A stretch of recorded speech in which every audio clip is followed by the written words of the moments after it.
Well, g'day everybody, and welcome back to the Camera Life podcast. This is the Random Photography Show, and it is Monday, the 11th of May, 2026. You guys need to stick around because I had an amazing weekend of photography. I went to the Fujifilm Creator Summit here in Melbourne, and I'm going to unpack a little bit of that for you.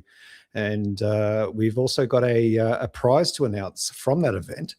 But of course, joining me tonight, live from somewhere, is Justin. G'day, Castles.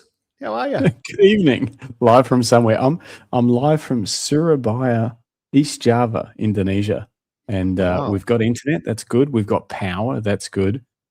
We've got very dodgy sound. I don't know why. I'm super loud in my own headphones, so I'm trying to figure that out on the fly. But otherwise, we're good. Yeah, it's good to have you. Good to have you. Now, of course, folks, this is the Random Photography Show, and for the uninitiated, we discuss random photography-related news, events. We do live unboxings, but more importantly, at the end of every episode on a Monday evening, which goes live at 7:30 p.m. Australian Eastern Standard Time, towards the end of the show, we go through your images. That's right. You can send in one or two of your images, maybe one image and maybe one behind the scene, to Justin at luckystraps.com.au with a short story and maybe your camera settings. And we'll aim to present your images every Monday evening, and we'll have a little chat about them. So don't forget to send them in. And then, of course, every Thursday morning, we go live at 9 a.m. Australian Eastern Standard Time to interview an amazing Australian or international photography guest. We've got the next 3 months are booking up very fast. We've got some great guests coming to you, some Australian legends in the photography game. Steve Parrish, anybody? So stick around for that. Make sure you subscribe too. Give us a like, it helps a lot. And if you subscribe and you hit the bell icon for all notifications, then you'll get notified in your time zone every time we are about to come at your eyeballs. So yeah, stick around. Stick around. Stick around. So they say. Yes, indeed. Now, you have to bear with us tonight, folks, because as Justin has said, he is coming to you live from somewhere in Indonesia, doing a great job of it, obviously. And I'm coming to you live from my new studio. It looks fancy. Yeah, it looks good. We've finished the painting. We've got half the furniture in. But I'm coming to you. I actually put a post on Facebook about an hour ago. I'm on this tiny little desk. Like the desk is barely bigger than my laptop, and but I had my son Brendan and Exie was over today. We're hanging out and chatting. My friend Exie, and he helped set up the lighting, and I think he's done a pretty good job of it. It looks good. It's very professional. You look like a Marvel movie or something. Oh, I don't know. The blue and the red. It's very patriotic. Very patriotic. Where should we? Well, actually, Justin, do you want to do an ad read before we say good evening to some people? Oh, yeah, that's actually a great idea. If you so I was walking around today with my camera, and if I didn't have a camera strap, it would have been quite a pain to wander the streets of Surabaya because it was busy. It's hot here and busy. And so I had the camera just like slung over my hip, and I could pull it up whenever I wanted, take a photo. And if you don't have that kind of camera strap, if you've got the one that come with your camera or one that you bought somewhere else and it's just not doing it for you, go to luckystraps.com and check it out. They're full leather, very comfortable, go all the way across your body so you can pick it up, take a photo, put it back down, walk comfortably in the streets or on an African safari or wherever you happen to be. And they've got a nice little quick release system too that leaves nothing on your camera when you take it off. So if you're doing the landscape photos and you whip that thing off so it's not flapping in the breeze, there's no little dongly danglies left on there. It's quite nice. Go to luckystraps.com and use code Greg if you want to do that. And if not, just enjoy the podcast because that's cool too. Yeah, indeed. Look, it's great to have everyone here. Hey, yeah, what? How do I sound for all of you in the chat? Tell me, does the audio sound weird? Do I sound terrible? Because I'm trying to fix it on the fly. Sounds terrible to me. And I'm trying to figure it out. So if you guys have any advice, do I sound louder than Greg, quieter than Greg, anything like that? Let me know. We're doing this thing live. Now, Dennis Smith has just dropped a quick thing to say, everyone's saying levels are good. Brucey, you sound fine. Tin Type Man, audio good. Thanks, guys. Cool. Felicity Johnson, I've just said hello to half the people in the chat. Do you want to take Oh. over from there and say good morning to Who else is in the chat? Let's see. I'm going back to the start. All right. Fermi AU says first to class for once, but they were slightly behind Dennis Smith. So there's that too. Tin Type Man's here. John Pickett, Felicity Johnson from Gornong. Good to see you. I'm a long way away, but normally close. Philip Johnson, Bruce Moyle, Paul's here. Morning, different time zone here. We'll have to find out what Greg's done on the catch up. Oh, well. Yeah. What has he done now? Has he bought a GFX? Did you see the thumbnail I made, Greg? I did. I thought it was awesome. Yeah. Has he bought a GFX? I mean, it wouldn't surprise me. A Fujifilm Creator Summit, like the gravitational pull of that can be very strong. Yeah. So I orbited the House of Photography shop that they set up there several times. And I've got some stories about that, which we'll share with some images to go with it. So a lot of fun to be had. Yeah. What else? Rick Nelson is here. Huge ass photo says, no way I'm buying that clickbait. Greg Wood, I think that maybe that got cut off. Greg wouldn't? I don't know. David Skin is here. Hello all. Been in hospital twice since last week. Oh no. Ruptured a blood vessel and hematoma. Home now, getting better. It's all right. Only hurts when I laugh. Okay, we'll try not to make too many jokes, but that's no good, David. I hope you're feeling better. Rest up, mate. Yeah. Dennis says hematomas are the worst. Nev can't imagine you buying a GFX. Oh, I definitely can. Yeah. I definitely can. I could see it in my my imagination. Rodney Nicholson, Tin Type Man, goal for tonight is to make David laugh. It's fun. Jimbo's in the chat, says see you soon. Hopefully he'll be joining us. That's why I threw him on the thumbnail. We'll see. He's like he's holding down the fort while I'm over here when I've got internet that may or may not work and audio that may or may not work. Craig Murphy, nice to see the boys are creatively late. No, that was me trying to figure out why I'm like deafening in my own ears right now, and I can barely hear Greg, so it's freaking me out. Who else? Lisa Leach, good to see you.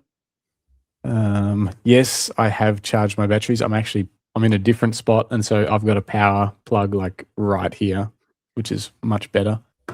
Apparently we're gawkling at Jim's boudoir pics. What is gawkling? Gawking. Gawkling. I like gawkling better. Yeah. Greg Carrick says listening in while shooting the comment. Ooh. Have to see it. No, I'm not in the bathroom, Tony. I'm in a hotel room. Steve Parrish, you did his masterclass, Felicity. Well, yeah. We'll be live streaming a masterclass, won't we, Greg? Oh, yeah. Yep. That's an exciting get. There's a few other big names you've got just orbiting at the moment too, which is very exciting. Yeah. Yep. Most definitely. What else? Anyone else? Everyone says we're good. I don't know. Geez, there's lots of you here tonight. Lots of images too. It's going to be a great Your Images section later on. Actually, I need to fix this up so we can see that because I did the graphics this week, Greg. Look, I noticed. Yep. Ta-da. Ooh. Nice. Jason's here. Greg would never buy a Fujifilm, right? No, he wouldn't. Did you throw yeah. And finally, gawkling is like binacling. I don't know what that is either. Yeah, I'm a bit worried about that one. Must be a Yarra Rangers kind of thing. Yeah, maybe. Who knows what those folks do up in the hills? Where to start? Do we go straight into the Creator Summit? Yeah, let's do that. Now you've got should have some links there to a image folder, I think. I've got those. I've got the image folders ready to go. I'll just have to pull them up, but yeah. Downloaded and ready to rumble. Cool. Let me give you a little bit of a recap as to what the day held. Anyone that went to last year's Creator Summit, I didn't get to go. Justin refused to fly me first class, so I refused to go. If I couldn't go first, I couldn't go at all. That's just the way it is. Oh, no, I'm back. Rick Nelson said I froze. I'm back. I'm here. So on Saturday here in Melbourne, in Port Melbourne at I think it's Timber Yard. It's like a big function venue. Fujifilm put on quite the feed for hungry visual creatives in Melbourne. 1,200 ticket holders, an abundance of staff, plus caterers and security, all flocked to Port Melbourne. Gates opened at about 10 o'clock, I think, went through to about 5. And the Creator Summit, I didn't really know what to expect. I kind of thought there might be a little bit of, having been to BFOP, obviously, you kind of get a bit of a feel for trade shows and things like that. But it was like nothing I'd ever experienced before. It was very different to BFOP. It was different to any other thing that I'd been to. And so basically what Fujifilm did rather successfully is that they opened their doors to a very diverse range of visual creators. So not just, the hardcore photographers, not even just the hobbyist photographers, to anyone that was making any form of visual content, digital storytelling or, visual storytelling. They were welcome at this event, and it was evident in the crowd. There was such a diverse mix of ages, demographics, people shooting different genres, people that are influencers, creating a lot of content online for different brands and for their own brands. And it was just a masterclass in how to bring community together. And Justin, you and I here, we'd like to think that we do a pretty good job with fostering community and supporting community. I think it's probably one of our pinnacle principles of what we do and why we do it. And the Fujifilm certainly showcased that same sort of love towards the community. There was so much to do and so much to see. So when you got there, the first thing that happened was that you showed up, you got your QR code scanned on your ticket, and then you were handed an alpaca high quality tote bag. Now, when I say I'm not talking about a Woolies green bag here. All right. This thing is premium. I haven't got mine here with me, but every ticket holder got, there was I think there was 1,100 of those bags made for Saturday's event. Really? Yep. The team at Alpaca they pulled out all stops. And I've been doing a little bit of work with Alpaca recently, just doing some product stuff and some reviews. I'm an influencer now. That's right. Use code my resume. Code Creek. And they made well over 1,000 of these bags. So everyone got one of these totes. They're gorgeous quality. This is basically like one of their standard product lines, but they altered it with Fujifilm, and which is really cool. It's just that little attention to detail. So the interior color of the tote is matched to Fujifilm's special color palette. You know how all big corps have a color palette for branding. They changed some of the internal pockets so that they were now aligned with this super soft material for holding smaller compact cameras like an X100 Mark VI or my little X70. It's got a laptop sleeve, and then there was some bits and pieces in it. First, there was a discount to all Alpaca products, 30% on the day, which is a huge saving. Just for that day, was it like you had to buy something on the day to get? And they had they had a trade space, and Alpaca was on hand to sell product, and by all accounts, they did well. Anyway, so the tote was great. It was full of little knickknacks. There was a discount for Alpaca, obviously. There was a 20% discount on all Fujifilm products. What? 20%. Yep. Across the one on a GFX 100 RF? 20%. Come on, Rick. You didn't even text me. I might have caved. Well, you might have too. I should have. But and Greg Carrick took good advantage of that discount, but we'll get to that a little bit later when we start looking at some images. So yeah, that there was a can of drink and a like a muesli bar kind of thing, protein bar, I guess, and a couple of other bits and pieces. There was a nice Nissi keychain. Anyway, so that was that, and then you walk in, and there's a huge marquee, and in the marquee there was the team from Nissi. They were on hand. There was people there from Atmos. There were people there from obviously Alpaca. Who else is there? What's the monitor brand? EZO? No. really traditional photographer's monitor brand. EZO. Calibrated. No, not EZO. What's the other mob? EZO. Someone can think what I'm trying to think. Can you please put it in the chat? Because Justin's clearly not helping. Who's EZO? No one. There is no EZO. EZO is EZO. No, Adam Moss. BenQ monitors. BenQ is the traditional calibrated. The BenQ is like that's what I've got. That's like the poor man's EZO. Oh, whatever. EZO's like those ones that have the those fancy hoods on them. The proper you can get those photographers for BenQs too. No, I don't know what this discrimination is towards BenQ. Oh no, nothing. EZO. Yeah, see, this is the thing. I've got a BenQ.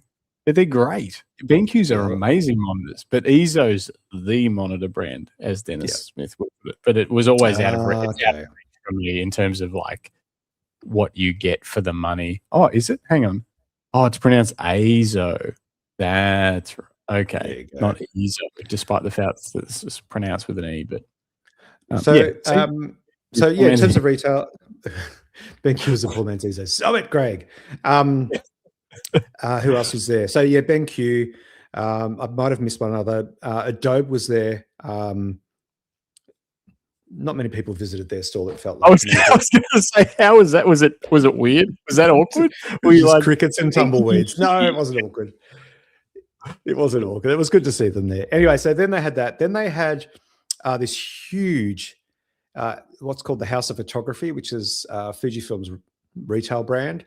They've got a store in Sydney. They did a pop-up store here in Melbourne at Chadstone Shopping Centre, and the same, display that they built, which was massive for Chadstone, they brought that to the Fujifilm Summit. Ooh, and that was selling everything from Instax to binoculars to GFX X, the whole lot.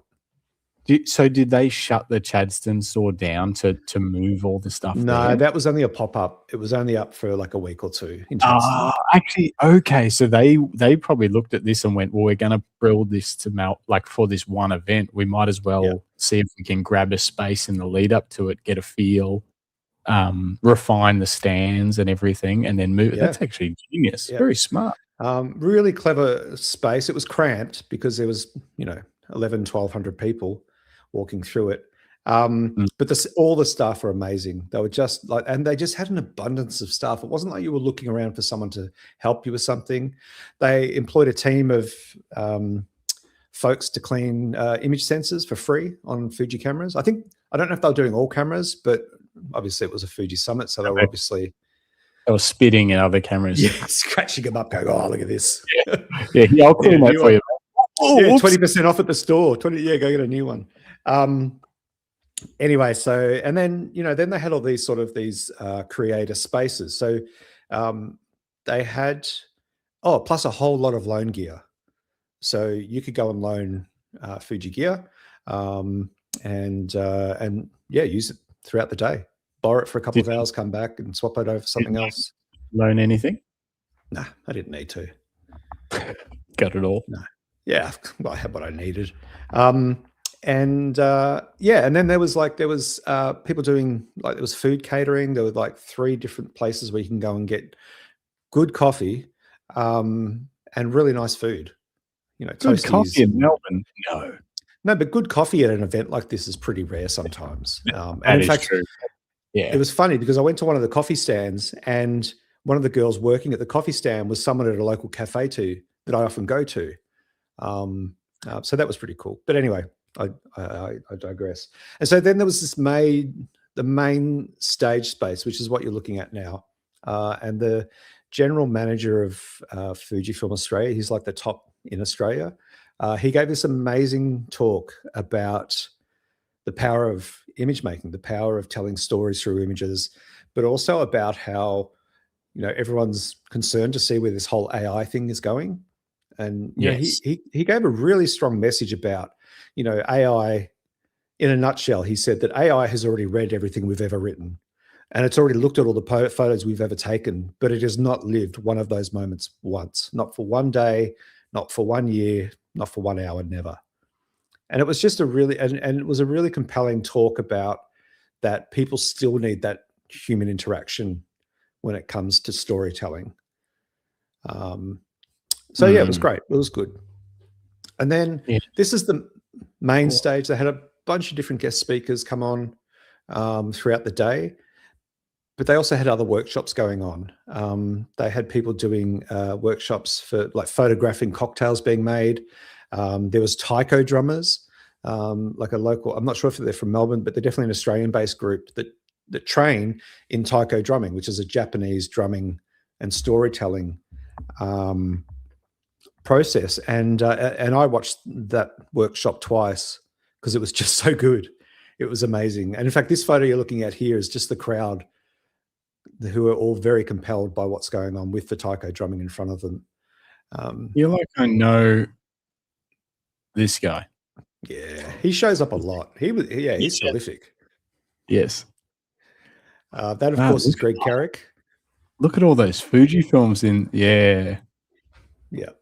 It was really cool. You know, there were lots of people that had different brands, but there were so many people with Fuji cameras. I mean, obviously, but it was just really amazing to see, again, the diversity of people that were shooting with this product, you know. Yeah. Very, very cool. Greg Carrick freeloader. Yeah. And hey, Exy, what's up? Good to see you. Hey, Exy. So the day itself, there was a timetable, which I didn't follow at all. I just sort of showed up where the light was good and there seemed to be something interesting going on. But a lot of the time, I was just catching up with folks. I was socializing. I was meeting up with old friends. A lot of past alumni from the show, the people that have been on the show before, as well as people that, you know, that came and say good day at BFOP or, watching us every week. You know, Lisa Leach, Shane Henderson was there. Mark Bluetooth was there. Actually, great story about Mark. So Mark does volume photography for schools and he often does graduations for universities. And he was telling me the story, how he realized that he had actually photographed Dr. Michael Coyne, who was a past guest of ours, when he received his PhD in photography at university. And Mark was there and photographed him. So obviously I know Michael Coyne and I know Mark, and Michael came over to say hello to me at the end of the thing. And I called over Mark Bluetooth and Mark told the story to Michael and they had a great chat. And I've got some nice photos of that in the mix of images I caught. But then I called over Jason Lau, who was another past alumni. And here's Shane Henderson. He's been on the show too. And all of a sudden I had like 6 or 7 past Camera Life guests standing in a circle chatting. Like it was just a beautiful moment where our community, the power of what we do here, Justin, you know, became this sort of this moment for all these creatives to connect over something that had more things that they had in common, not just about photographers being interviewed, but also just about their journey as image makers. It was really beautiful. That's pretty cool to have them all just congregate physically in person. And I mean, did anyone from Fujifilm notice? I mean, Greg Carrick said Neil Pash was there. Did anyone from Fujifilm notice? And do you think they would be interested in sponsoring the podcast for 12 months and by simply giving both of us a GFX, something like that? Or the X Pro 4 when it comes out, maybe? Yeah, maybe. We'll see what happens. Charlie was obviously there because he was one of the key presenters as well as an organizer. And yes, Neil was there. He was running around crazy in the background. I only got to catch up with him very briefly because Neil is he kind of keeps everything moving along, it seems, which is great. But Tim Siamas was there. He was there. He was hanging around, and Tim's easily excitable when it comes to this sort of stuff, and he was having a ball. He was having a great day. Lisa Leach, obviously Lisa was there, and this photo here. So I've got a bit of a story to tell. So that's Greg Carrick, everybody, in case you don't know, crackers, and Greg was there for the full day. He was running a little bit late because the train got replaced by buses and etc. Anyway, so we're halfway through the day and we're kind of all sitting around a table just enjoying a bit of quiet and maybe having a coffee or something. And then Greg Carrick pipes up. He goes, "Guys, I need you to talk me out of something." Now I've hung around long enough with you, Castles, that I know when you say that, you actually want us to convince you to buy something. And it seems that Greg Carrick... You never know. But you want someone to take the decision making out of your hands because it's causing turmoil in your brain, and you're just like, I want this thing. Just tell me yes or no. Just do it for me. That's what when I usually ask you guys. That's what I'm looking for. Someone to relieve the pressure. Do you reckon that's what Chris? He knew what he was doing. So he's sitting there. We were talking about how I convinced Nev to pushed him along to get a Q3. Anyway, so we're talking about that. And then Greg Carrick pipes up and says, "Hey fellas, I need you to talk me out of something." We're not going to do that. What is it? And he said, well, he's got a GFX. He shoots GFX. Often he does a lot of astro with his GFX, and he will use adapted lenses. Sometimes lenses adapted with a 3D printed mount. So he makes the most of whatever glass is available to him. But he actually piped up and said, I'm thinking about buying an actual Fuji GFX lens for my GFX. And we said, well, what's the hesitation? We're not going to talk you out of that. Of course you need it. And I started off with Greg, the world's on fire. Half the world's at war. We don't know where that's leading. Just live life. Just go and buy the thing. So then we all marched him over to the Fujifilm House of Photography shop, which is this photo here. And after a little bit of something was going on with the FPOS machine, it didn't get. But then eventually we were all chanting and cheering. There was like about 6 or 7 of us, we're all standing around this activation center in the shop. And he bought himself a GFX lens. But what was really cool is that our little group, our little posse that followed him in there, chanting the whole way, all stayed in there while it was happening, photographing Greg. And this is the moment where he's tapped his card to it and gone, I'm probably going to be homeless after this. So I'm not sure what Mrs. Crackers has said. Well, Lisa Leach says here, don't forget Crackers said that we would have to tell his wife. So apparently there need to be a delegation before he got home to break the news. We kind of ignored that bit. But yeah. What lens did he get? It was a GF. It was a wide zoom. Yeah, wide zoom. That's what I thought. Based on all the stuff that he does, I was like, it's got to be a wide zoom. That's his thing. I can't remember which one it was, and my computer's not working at the moment. Drop it in the chat, Greg, if you're still listening. Brucey says peer pressure if I ever heard it, and well, that's how it goes. Hey, David DeParkers. Hey, what's up? Good to see you, David. It was a 20 to 35, I think, f4. Nice. Yeah. But, 20% off a GFX lens. If you're going to buy half a mortgage repayment. Yeah, exactly. Bruce says Justin was so scared of all the Fujifilm being near him, he jumped on a plane to another country. It's close to that. I'll talk about it later. I've got some photos that we might have a look at later, and I've been thinking a lot about Fujifilm while I'm over here. Cool. So yeah, well, just tell us if there's something you want us to talk you out of. I'm here for you, boss. The problem is what I want doesn't exist yet, but when it comes, I'm going to be calling on every Fujifilm contact you've got, Greg. Yep. All right. I can help with that. Now, did Jim just join? Did I see Jim show up? Hey, Jim. Hey, how are you? What's up? Good, man. Good to see you. Thanks. I didn't know you were on, Justin. Well, someone had to hold the show over until you got here. I'll go. See yous. Just do what Greg did last week and just disappear. I did. Yeah. I hit the wrong button. No, I'm in Surabaya, but the internet's actually like. Does it look? Am I freezing or anything? Yeah. It's this is just hotel internet at a very. So the hotel that I'm at, to give everyone an idea, is $30 a night. So it's not. We're not living luxury, but the Wi-Fi seems to be pretty stable, and the hotel's really nice, to be honest. Like for that price, it's actually wonderful.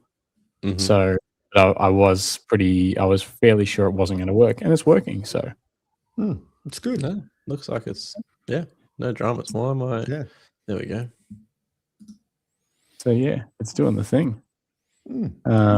Dennis is a big fan of your windows, Jim. Saucy looking windows. Thank you. Yeah, it was old school edition because Justin and Grant had cool LEDs and I didn't. Well, I don't. I did not today. You should see. Yeah, my setups. It's pretty good. Is that a shoe on the ground behind you? I did see a shoe. Yeah, they're my shoes. This is a hotel room. What do you expect? It's a window. It's a mirror. He's given up, people. He just stopped caring. No, this is living. This is what I have to do. It's getting through day by day. What did I miss? Oh, actually, well, let's pause for a second. What did you miss? Greg's been recapping the Fujifilm Summit, and it sounds like it was a big day. So it was one day. You were there from like what time, Greg? Like 10 till? I got there at 9:30. Got home at about 6:30. So I hung around at the end and chatted to a few people. But it was a big day. Big day. They peer pressured people into buying expensive lenses. So that's cool. Fujifilm did 20% off for like the day. Everything. Anyone that bought on the day, 20% off. I think that's actually really good. Yeah. That's a cool way to get excited at a festival and then be like, yeah, right, let's do it. Yeah. Not just select things. That's nice. Yeah, exactly. Not like, oh, this one lens and this body that's everyone knows is about to get replaced and all that sort of stuff. It's like just across the board. That's why I said we could have got GF stuff. So yeah, look, I mean, at the end of the day, the summit was more than I expected it to be. It was better than I had hoped it would be. And there were a lot of great takeaways, and especially for us, there was the first presenters after the head of Fujifilm Australia was this couple that work out of Sydney, and they're podcasters, Tony and Ryan. And they're not specifically, photography podcasters, but they do a daily show. They record 5 days a week, or 5 shows a week. And they've made it big. They're traveling all over the world. Like that night, on the Saturday night after the summit, they were heading to the airport because they were flying to, I think, Canada for a meet and greet with their fans. What? And they do these crazy events, and they're young and they've got energy, Justin. They're nothing like us. I'm young. I got energy. Yeah, I've got energy. Jim's got energy. Look at his mustache. It's sweet. I know. Yeah, we're full of energy. Powerful. But the theme that kept coming through was about visual storytelling and community. It was evident. And I think everyone Jim? Am I frozen? Is Greg gone? Is it just me? I've got him. Just you. No, it's Greg's perfect on my end. Perfect. You're clear too, Justin. Yeah. Am I back? Yeah. Okay. We've got you. You haven't gone. You never left. My internet's itchy. Cool. Guess you guys just disappeared. And just on that note of community, I just want to run through some numbers that Fujifilm Australia sent me this morning. So they do an annual report of people that use their services and people that don't, and their products. And so these are just some of the headline stats that came through from this report. There is a full report online somewhere if anyone wants to look at it, but I'll just go through some of these. And I don't think this is specific to Fujifilm. This is quite broad across the industry. 60% of Australians say better image quality would make them consider using a dedicated camera, with look and feel being a 39% indicator and a creative control also being a key driver. 60% of people that make visual content are leaning towards minimal or no editing, indicating a shift away from that heavy post-production stuff, which leans well into that whole Fujifilm ecosystem of film simulations and JPEG quality, which is clever. 77% say, what's going on? We're laughing because he's like, no. I thought Because you were. it was so funny because the audio was crisp as, and you were frozen like this. So you were, but there was no facial expressions. It was just stuck there. And He's been were practicing his ventriloquism. Jim and I were like, the show goes on, so we weren't saying anything. But then the chat started coming through. Greg's fizz. Greg froze. I'm sorry, folks. Frozen pod. Greg's frozen. Anyway, it seems like you're moving again, which is wonderful. Yeah, I'm Greg can trying. hold incredibly still. Okay. Right. Keep going. Where was I? 70% say people surveyed say it's important. Have I gone again? It's just when you talk, Greg. As soon as the statistics start coming through, the David's gonna say it's like swallowing flies. You're like, No, I don't know what's going on. Maybe it's just when you talk about Fujifilm. The internet doesn't care. my internet ruining everything for everybody. But anyway, No, it's every time, because I've only got the one screen at the moment because I'm in my temporary setup. So And you when can't see yourself. As soon as I click off onto another tab, that seems to be when it freezes. That's probably what's doing it. That's probably what's doing it. No, well, that's rubbish. Anyway, there's tricky. lots of good numbers indicating that people are looking for authentic images, and that I think it was something like a half of people surveyed or a third of people surveyed said they found it hard to determine what images online were actually authentic versus those created by AI. Mm-hmm. And that's a big deal. That is a big deal. That's a very big deal. Felicity Johnson, let's just lean into this. Felicity Johnson said, "Jim, you are jerking." Now, Jim, I thought we talked about this in the pre-meet. There would be no jerking online. Yeah, not on the podcast. Maybe everyone's Not on the podcast, at least. Yeah. Maybe. Is there more, Greg? So we got up to this picture. Would you want to flick through the rest of your Fujifilm images before? I don't know how many. This is from the summit. These images. This is from the summit. So they had these 3 Taiko drummers. This was Charlie Blevins' workshop. He did it twice, I think, throughout the day. Yeah. And there's Dr. Coyne after introducing him to Mark Bluetooth. And I've sent Mark a bunch of photos because he was pretty stoked by that moment. So, yeah. It was lovely. Previous guests looking happy. And I think, and that's it. Okay. Well, I ran out of images. And then there's some images of people with you, but do you want to hold them off to later? We'll leave that for the competition reveal, if that's okay. Because we're giving some stuff away, aren't we? We are giving some stuff away. Yeah. Yeah. That'll be fun. Indeed.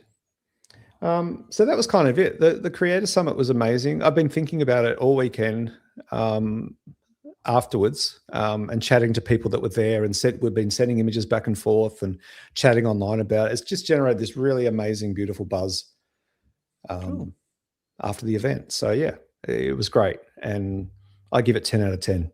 There's not much. The only thing I would have, if I was to give feedback, which I probably will eventually, some of those smaller spaces, like where Charlie held the Taiko workshop, it was outdoors. It was under a roof. But the crowd was packed in, so only the first 2 rows could really see what was going on, and people behind that were obviously struggling. So just something to think about for future events. But it does seem to happen with that. Happened at the not a Fujifilm thing, but the Fujifilm were running stuff there. What was it called?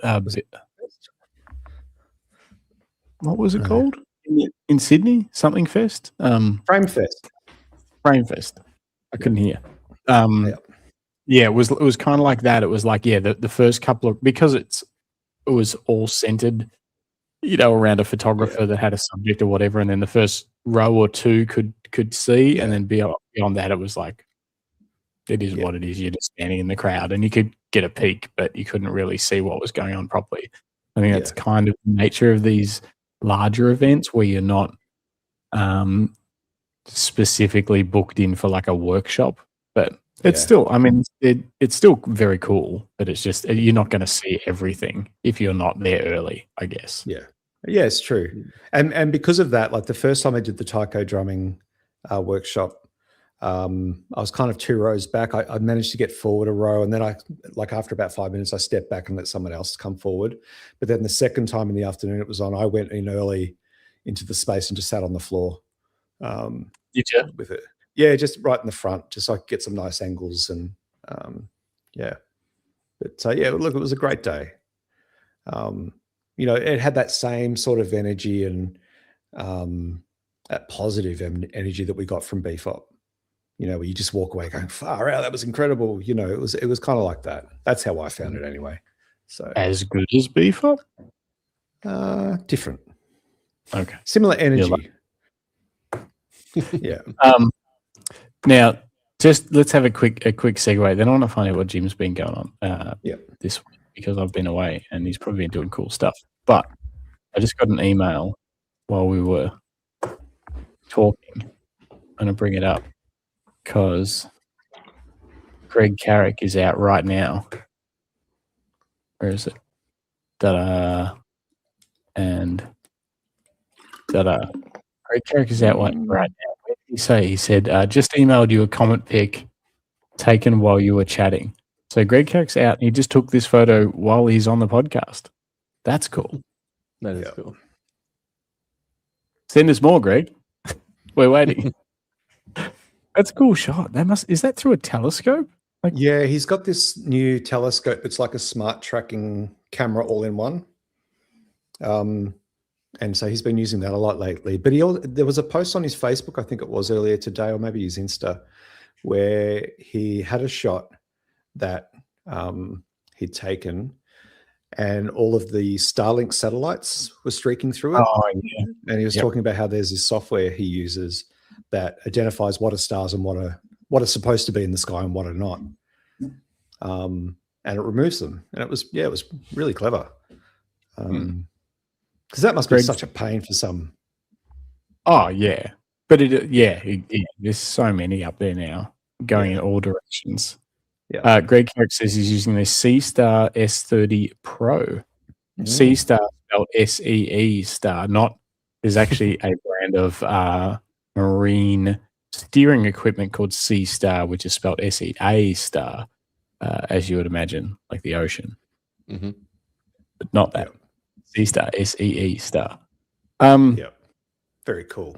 Speaking of images, this is Katzen Allen Bogan says, can photo submissions be of anything like street architecture, etc.? Absolutely. If you're sending a photo in for the Your Images section and we're not having some sort of specific theme, which we're not at the moment, just email me, justin@luckystraps.com.au. Any photo you like, just one photo, or if you have a series of photos or maybe an A and a B and you're like, I don't know if I like this crop better or this crop better or this frame better or this frame better or something, that's fine. But don't send us 10 random photos. Give us like one photo or an A and B photo of two you're trying to decide on, or a series of exactly the same kind of subject that you've been working on, and send it to justin@luckystraps.com.au. Make the image subject your images. Make the files titled your name. That would be amazing. Yeah. And we'll bring them up on the show. Yeah. And include a little story about, just small paragraph about why you were shooting the subject, what was the story behind it, and what were your camera settings too. That's always, people always like to know that. So, and if you want feedback, if you just want to show us something cool, send that. But if you want feedback, feel free to ask that too. Like if you're like, oh, I'm not sure if I use the right settings, or I'm struggling because I'm not getting enough motion blur, or like something like that, do that too. But whatever you want. It's a free for all. Jason says it'd be better if we stopped sending all that crap up there. It would be, but I've been using Starlink flat out for the last week, and it's really good. So there's that too. You got a power lead in the end. I'm stuck in the middle. What's that? You got a power lead in the end. No power lead. No. But if I charge my laptop, I could use the Starlink. Actually, no, we do have a power. When I get back, I'll have a power lead. Mm-hmm. But then when I get back, we're going north to go scuba diving, so then I won't have a power lead. Yeah. Anyway, we'll figure it out. Jimbo, what have you been doing? I actually shot yesterday. Did you? Yeah, so you would have remembered the motorbike job I did last year. So the guys that sort of do rider training and that sort of thing, the one that Nick Fletcher. Yes. Yeah. So Nick Fletcher's friend, Paul, rode with his, he did a 2-day ride. I just did one of them, and photographing that. So riding and photographing, which is pretty fun. Oh, you got to ride too? Yeah, got to ride too. So wow. And so they supplied the bike for you and everything?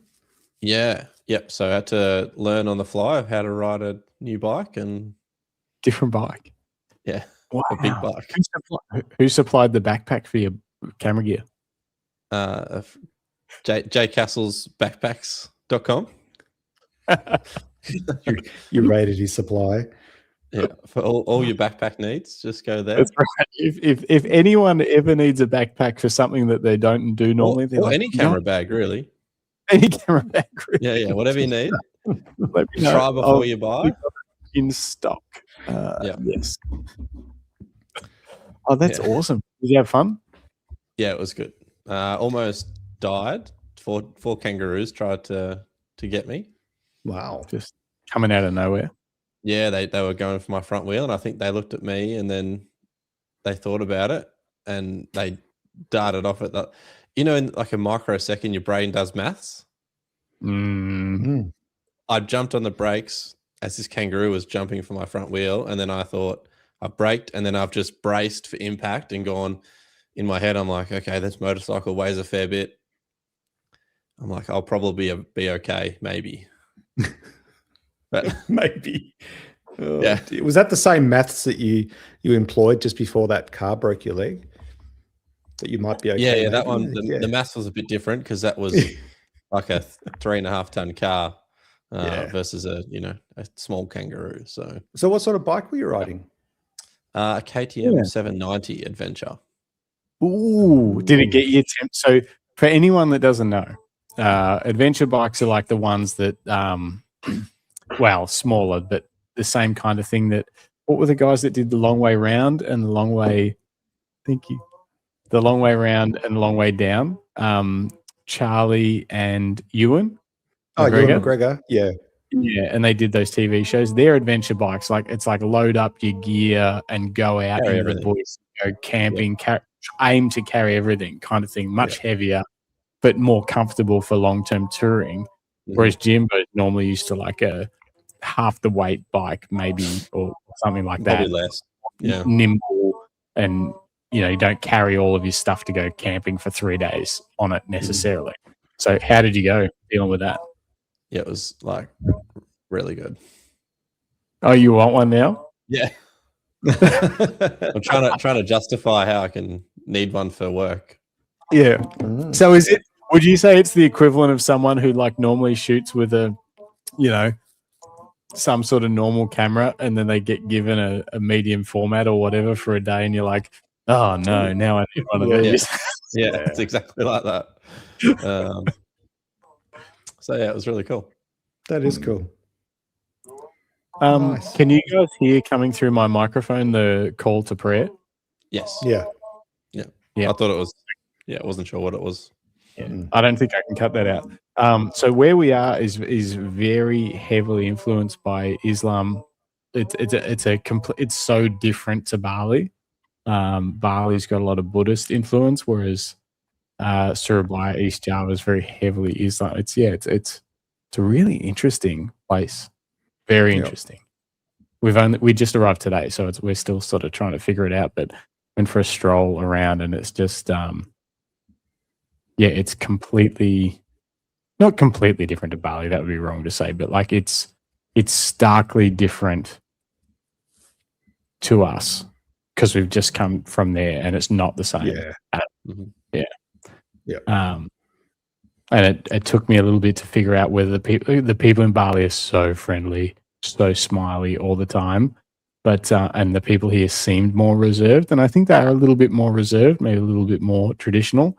But as soon as you engage with them, they're super happy, and I don't know, people are talking to us, and it definitely felt a little different at first, and then it started to ease off as I got more comfortable with what it was like, and then everyone was still very friendly. So pretty amazing. David Parker. Oh, sorry, you do it. Sorry, I tried to pull it up as well. Yeah, Surabaya has always had an edger. I don't know what that means. An edge? Just an edge, like it's edgier. Yeah, maybe. And Dennis Smith says it's beautiful. I always love the call to prayer. We've heard it a few times today. An edge, yeah. Yeah, it's definitely very different to Bali. Obviously, Bali is heavily influenced by tourists, but even in Bali, when you're away from the tourist areas, obviously they're still more familiar with I guess, a lot of people from different cultures visiting them, because it's just such a, like, it gets pummeled from people from all corners of the earth are going to Bali all the time. Whereas Surabaya probably has some tourism, but like we stood out. Like every street we walked down, people looked at us, and some people because you would just be like, what are you doing here? You know, it was kind of like when we were traveling in some parts of Mexico and stuff like that. Yeah, it was just different. Yeah, but yeah, pretty wild. We went to a Fujifilm place here in Surabaya today, Greg. Yeah. Like a branded store in a massive like mall. We went to a mall that was so big that when I asked the guy where the Fujifilm shop was, he said, "Oh, that's in Tower 4." Whoa. They had 6 towers. So we were constantly trying to figure out what tower we were in. And then each tower had like 7 levels, maybe more. I don't even remember. It was like locked in. And every brand of Nike and then all the expensive brands and all the watches and all that stuff throughout this whole mall. And then you finally found your way to the outside, and then it was just back into Indonesia again. Yeah. One block away. It was a completely different life. It was quite bizarre. Anyway, Fujifilm, no GFX equipment whatsoever, only X series. And I was like, oh, that's interesting. X series, Instax, and the X half, which I don't believe fits in either of those. Did you pick one up? Yeah, I had a play with the X100, and I really remembered how good that thing fits in your hand. And that's what I was talking about. The X4 Pro, after doing like this trip so far, is heavily in my mind. The Q3 has been awesome, and it is far better for autofocus, but and I'm shooting with the R5, but I definitely stick out a little bit more with the R5 on the street than the Leica. Just a bit bigger. Just a little bit bigger. It's just that little bit bigger. It's a little bit more noticeable. In Bali, it's not a problem, but over here it felt different. It's interesting, isn't it? Yeah, and people always talk about that, and I think there's pros and cons. Sometimes being noticed as a photographer isn't necessarily a bad thing, because it kind of can then break the barriers down of like, I'm not trying to, I'm here. Not hiding. I'm hiding. But it definitely seems, maybe it's just my own perception, but it seems to be different when I walk down the street with the Leica versus the R5 Mark II with a fairly modest lens, but still a much bigger lens than what the Leica has built into it. I feel like an X Pro 4 with a couple of primes could be a good middle ground between both of those. Because I do enjoy having the potential to put a light zoom on there, and I like the potential to shoot at a 50mm focal length, and also the 28. The 28 is definitely the best for me for street, for sure. The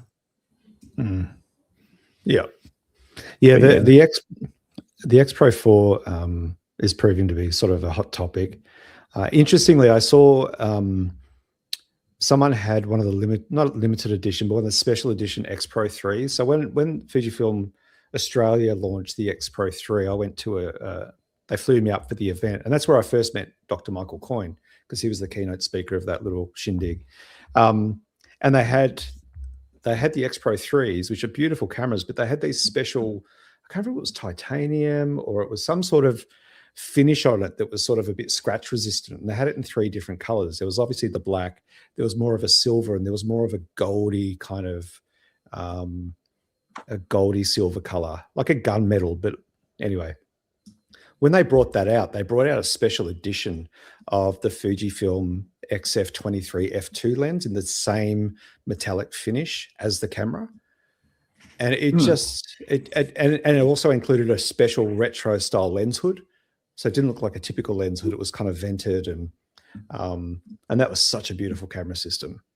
So cool. And there was a guy at the summit on the weekend who had one. I just saw it from the corner of my eye and went, "Oh, that is so nice. I want one now." because such Yeah, a good looking right. camera. Yeah. Yeah, they brought out 3 different finishes and then a couple, something like Duratech or Dura something. Duratech. That was the titanium one that I was That's like, right. ooh, Yeah. that's what I thought. Yeah. It But that was looked like an cool. extra $1,000 just for that coating at the time. Just for that special finish. Yeah. Here we go. Yeah, definitely worth Jason it. said, yeah, the titanium diamond finish, scratch resistant, but attracts fingerprints. Yeah, did I remember? Like a burglar's convention. Oh, I've never heard that. That's cool. Yeah. Oh dear. Yeah, that's yeah.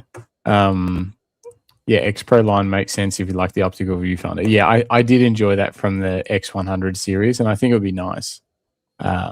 Anyway, it's in the back of my mind. At the moment, I'm happy, but if it was just traveling with one body and a few lenses, it would be nice, I think, to be able to shoot with the X Pro 4, similar form factor to the Leica, despite far inferior image quality being a crop sensor.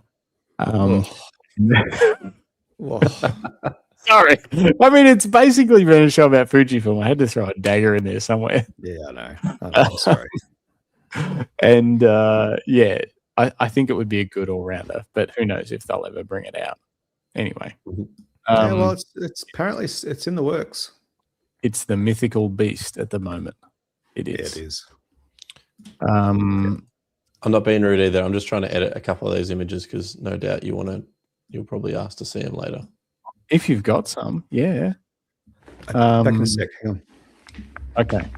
Well, Exy just said in the chat, hello, Justin. I sent you a Google Drive link for some photos.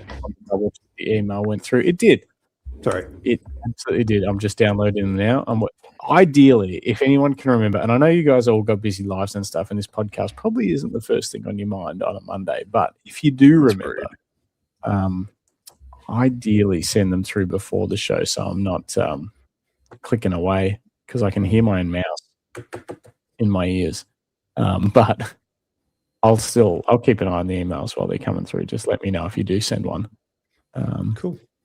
Nev says, now that I'm one of the Leica brethren, more commonly known as the Image Snob Club. Yeah, look, but it's hard not to be when you pinch and zoom in on one of the files. You're like, oh, we are better.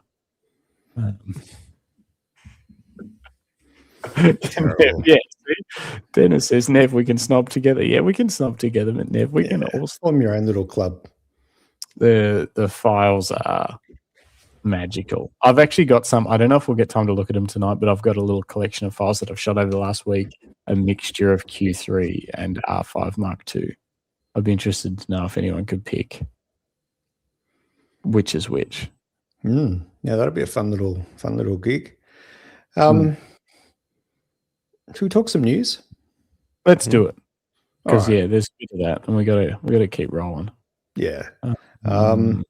There is once again just an abundance of lens news, rumors, confirmed rumors, teaser trailers. It just feels like every week they're just throwing more and more out there, which is great. It's great for us, and it's good for the manufacturers. Obviously, let's maybe should we just jump straight to some camera news? There's a couple of big ticket items in there that'll probably warrant a little investigation and discussion. Let's do it. Okay, let's do that. Let's talk Sony. Sony has officially teased the Sony A7R6.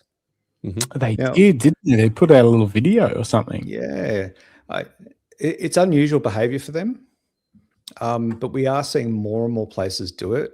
Like last year when they launched the GR4 and the XE5. Remember that everyone was putting out little teasers. And I think what they're trying to do is get ahead of the game and maybe even get ahead of the leaks. Because as a business who spends, tens, if not hundreds of thousands on a launch event for a brand new product, to have rumored sites go and steal your thunder with shitty images that are, and get all the traction. Yeah. Well, they think that, but I think they also know that they're somewhat. Those people are helping build the hype anyway, because ultimately they don't give a shit about anything other than selling cameras. So if the rumor sites are hyping up, because you've got we all know there's the tier. What do you call them? There's the early adopters, and then there's that next tier, and then there's the laggards and stuff. And it's like the early adopters are the ones on the rumor sites. They're the ones. I'm the one that will tell Jim to buy the next lens. Jim's a somewhat early adopter, but I've usually been like, Jim, it got released today. And he's like, what got released? And I'm like, the thing we're going to buy. And he's like, oh, okay. And then he buys it. And then that flows down to the person that is still shooting a D3S today being like, no, this is the most megapixels you would ever need. And then it's like, that's the perspective of tech, I guess. Yeah. And I think the camera brands understand the rumor sites have a place in their marketing, because at the end of the day they're pumping them up. But I think you're right in the sense that they also are going, hang on a minute, if we put a teaser out, we get a little bit of that that excitement pointed at our channel, not just at someone else's channel.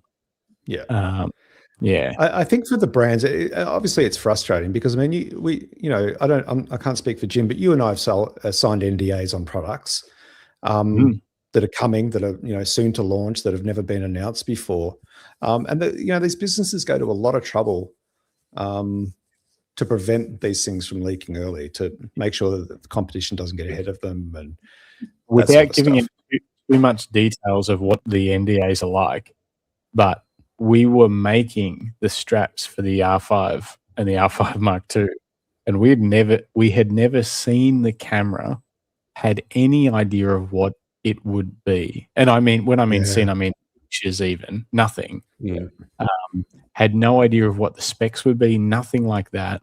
And we had to sign NDAs. They could have told us all that stuff, and legally we could have said nothing, but they intentionally keep that stuff very close to their chest, because it's really important for them that it's a release of technology that they've been working on for I don't even know. I'd love to know how long a camera takes from beginning to end. But it's been years, I'm guessing, for that new camera to come out. And then they don't want it spoiled by some idiot that makes camera straps in Australia telling everyone, what it's about. Podcast and exactly. And for that reason, they make us sign an NDA. But even then, and I didn't ask, because it's not relevant for me to know how many megapixels it is to be able to make a strap that suits it well. It's not part of our role in that process. No. But I found out all the information about those cameras from rumor sites. Not from the camera. The only thing I knew was the model designation, because that was going to be on the camera strap, and that was it. And also, obviously, Canon knew what they were building it for, so they gave us the idea of what size it needed to be. But nothing about the way the camera functioned was relevant to us. It's that whole needs to know basis, isn't it? You only get what you need. David Skinner said, are you going to click that video, Justin? Yeah, okay, we're going to click it. Sorry, we got distracted. Thank you. Not like us. This is the teaser for the Sony Next R. Oh no, it's a live. God damn it. This isn't what we want anyway. Where's the teaser? I think that's it. No, it's not. This is live in 2 days. This is the live. Oh no, have I frozen again? No, you're good on our end. Oh, good. This is the live that's coming up for the event announcement in 2 days. Oh, sorry. Hang on. But that's their fault, because it says Sony launches the official teaser. Anyway, somewhere there's a video. I saw it. They're teasing you about the teaser. Yeah. I don't know where it is. But even having said that, I mean, this Sony camera that's coming out, it still has been one of the worst kept secrets, because they've been hinting at rumors of this. But I guess there's also that element of, some rumor sites kind of lean into it's going to happen eventually. So let's just start the rumor mill now. Let's just start talking about it and getting people hyped about it without actually knowing anything about it. That's my guess. If you go back in time from the A7R series, I don't know if we're talking about the 6 that's coming, but I'm sure with the A7R, I've heard rumors of 100 megapixels. I've heard rumors of 80 megapixels. I've heard all sorts of things over the last number of years. So they just kind of know that stuff's coming down the pipe for that line, and they throw stuff at the wall. But at the moment, it definitely seems to be really settled around this 67 megapixel mark, but a fully stacked sensor. So a tiny bump in resolution, almost negligible to, say, a landscape photographer or whatever, going from 60 to 67 is not relevant. But it's going to be much faster, a faster scanning sensor. That's what all the rumors are saying. And it would make sense. But I would like to see them go the other way, just go like 80 or 100 and be like, it's still a slow sensor, but check this out. Yeah. That'd be fun. Yeah. That's what we can do. Yeah. Yeah. Yeah.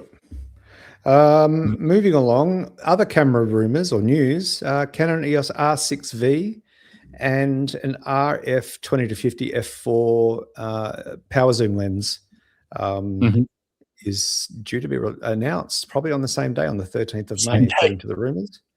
A couple of days. Yep. Yeah, in a couple of days. Another rumor. Yeah.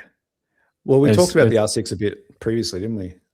Yeah, it'll be a very similar sensor to my R6 Mark III, the 33 megapixel. I think they'll run the same thing and they'll just tweak it to suit a different application. And it's a smart idea, and it'll compete against the ZF, and we'll see how it goes. Yeah. The ZF or the ZR, you mean? Sorry, the R6, the ZR. ZR, The R6V will compete against the ZR, the Nikon ZR, the video focused ZR. Yeah. Bit bright for you. Yeah, I was just trying to adjust my white balance. It's really hard when you got a bright light like shining in your eyes. Yeah. Trying to edit and podcast. What else? OM Systems apparently rumored to launch a monochrome OM3 this year. So the OM3. I'm not sure. It's a rumor. I know, but then I saw that, and then I saw somewhere else say that OM will not release an OM3 monochrome in a different article from a different like rumor website or whatever. And I was like, "What is happening? Who knows?" I mean, they've got the tech to do it, don't they? Yeah. Why wouldn't they? I mean, because didn't they do the Pentax thing? Is that them? No, is that someone else? So confused. What Pentax thing? The monochrome that Pentax did. You mean the Ricoh, the GR? No. Okay, but that's not OM. Well, if they did an OM, no, I got confused. I read an article that said OM3 will not release a monochrome, and I was like, how would you know? Because I saw that the article you linked, and then it was like within an hour or two, I got something fed in my social media that said, this won't happen. The opposite, yeah. The opposite. Well, apparently, from the rumors. OM and not Pentax. Yeah, apparently I don't know. I got confused. I mean, you got very confused, boss. Yeah. Okay. So it might. Yeah. Monochrome seems to be all the rage. You know, GR did it. Leica. Yep. So why not? They've got the tooling. They've got the body. They don't have to change anything other than the sensor and the firmware.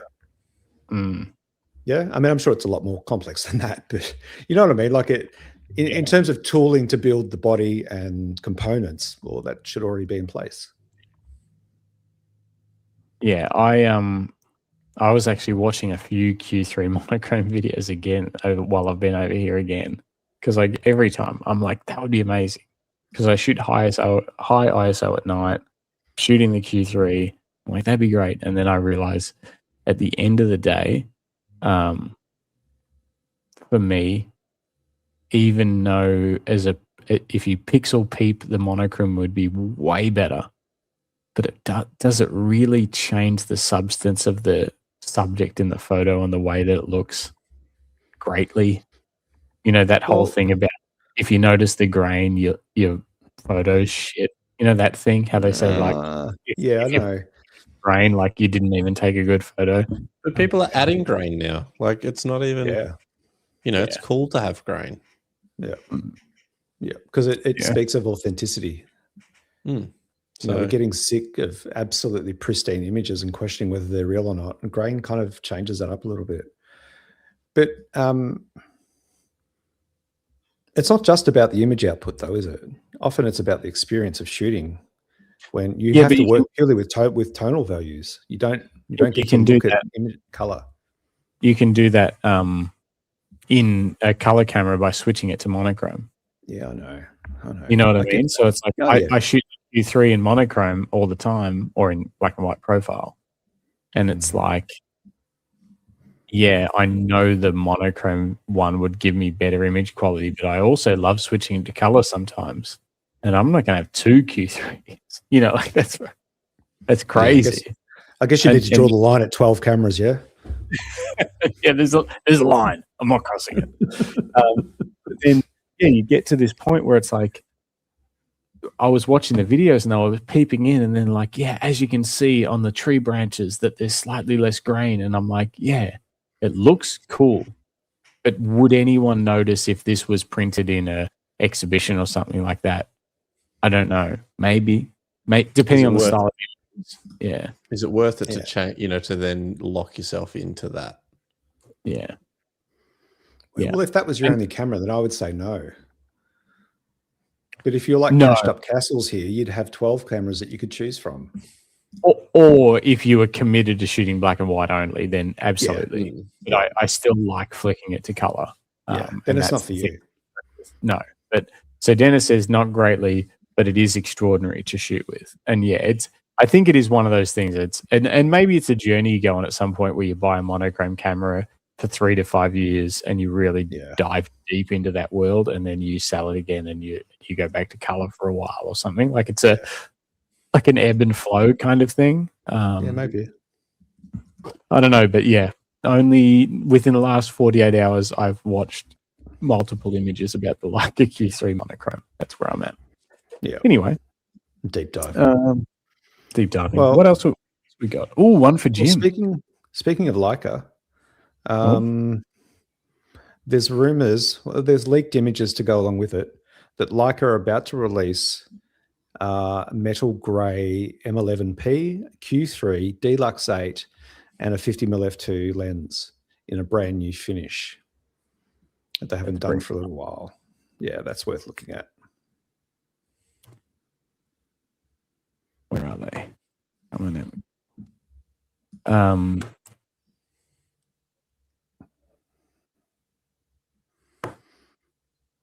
It's like a metal grey, like that titanium. Gosh, my internet's in struggle town. Just while you're doing that, I'll just read out this from Jason. There's an argument that having control over the 3 color channels can produce better monochrome if you're into editing, but the dedicated mono produces a different psychology method, I suspect.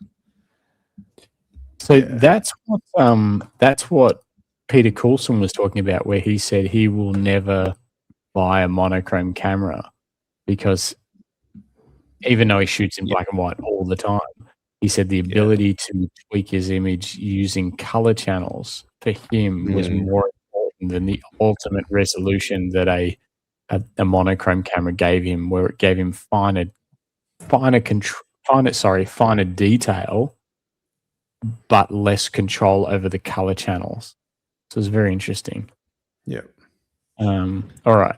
What do we got? So this is the new rumored range of Leica bodies coming out, an M11P, a Q3, and a Deluxe in this new finish, which they have done before. Obviously, we have seen these before, but typically, they stick pretty much to the matte black. Every now and then they'll put out a glossy black camera or a glossy black lens, but we haven't seen this for a little bit. No, it's not for me. It's either I used to think that if I got a Leica, it would be silver, because that's that like sort of traditional thing. But it's either it's got to be this, the black, or that reporter edition. That's the green and like carbon fiber. It looks sick. I remember a story years ago about was it Lenny Kravitz? Didn't they do a special Lenny Kravitz edition in Yeah. that color as well? Yeah, they did too. Yeah. I don't know if it was in that color, but they did it. Lenny Kravitz Leica. They did do a. Oh no, it was nothing like.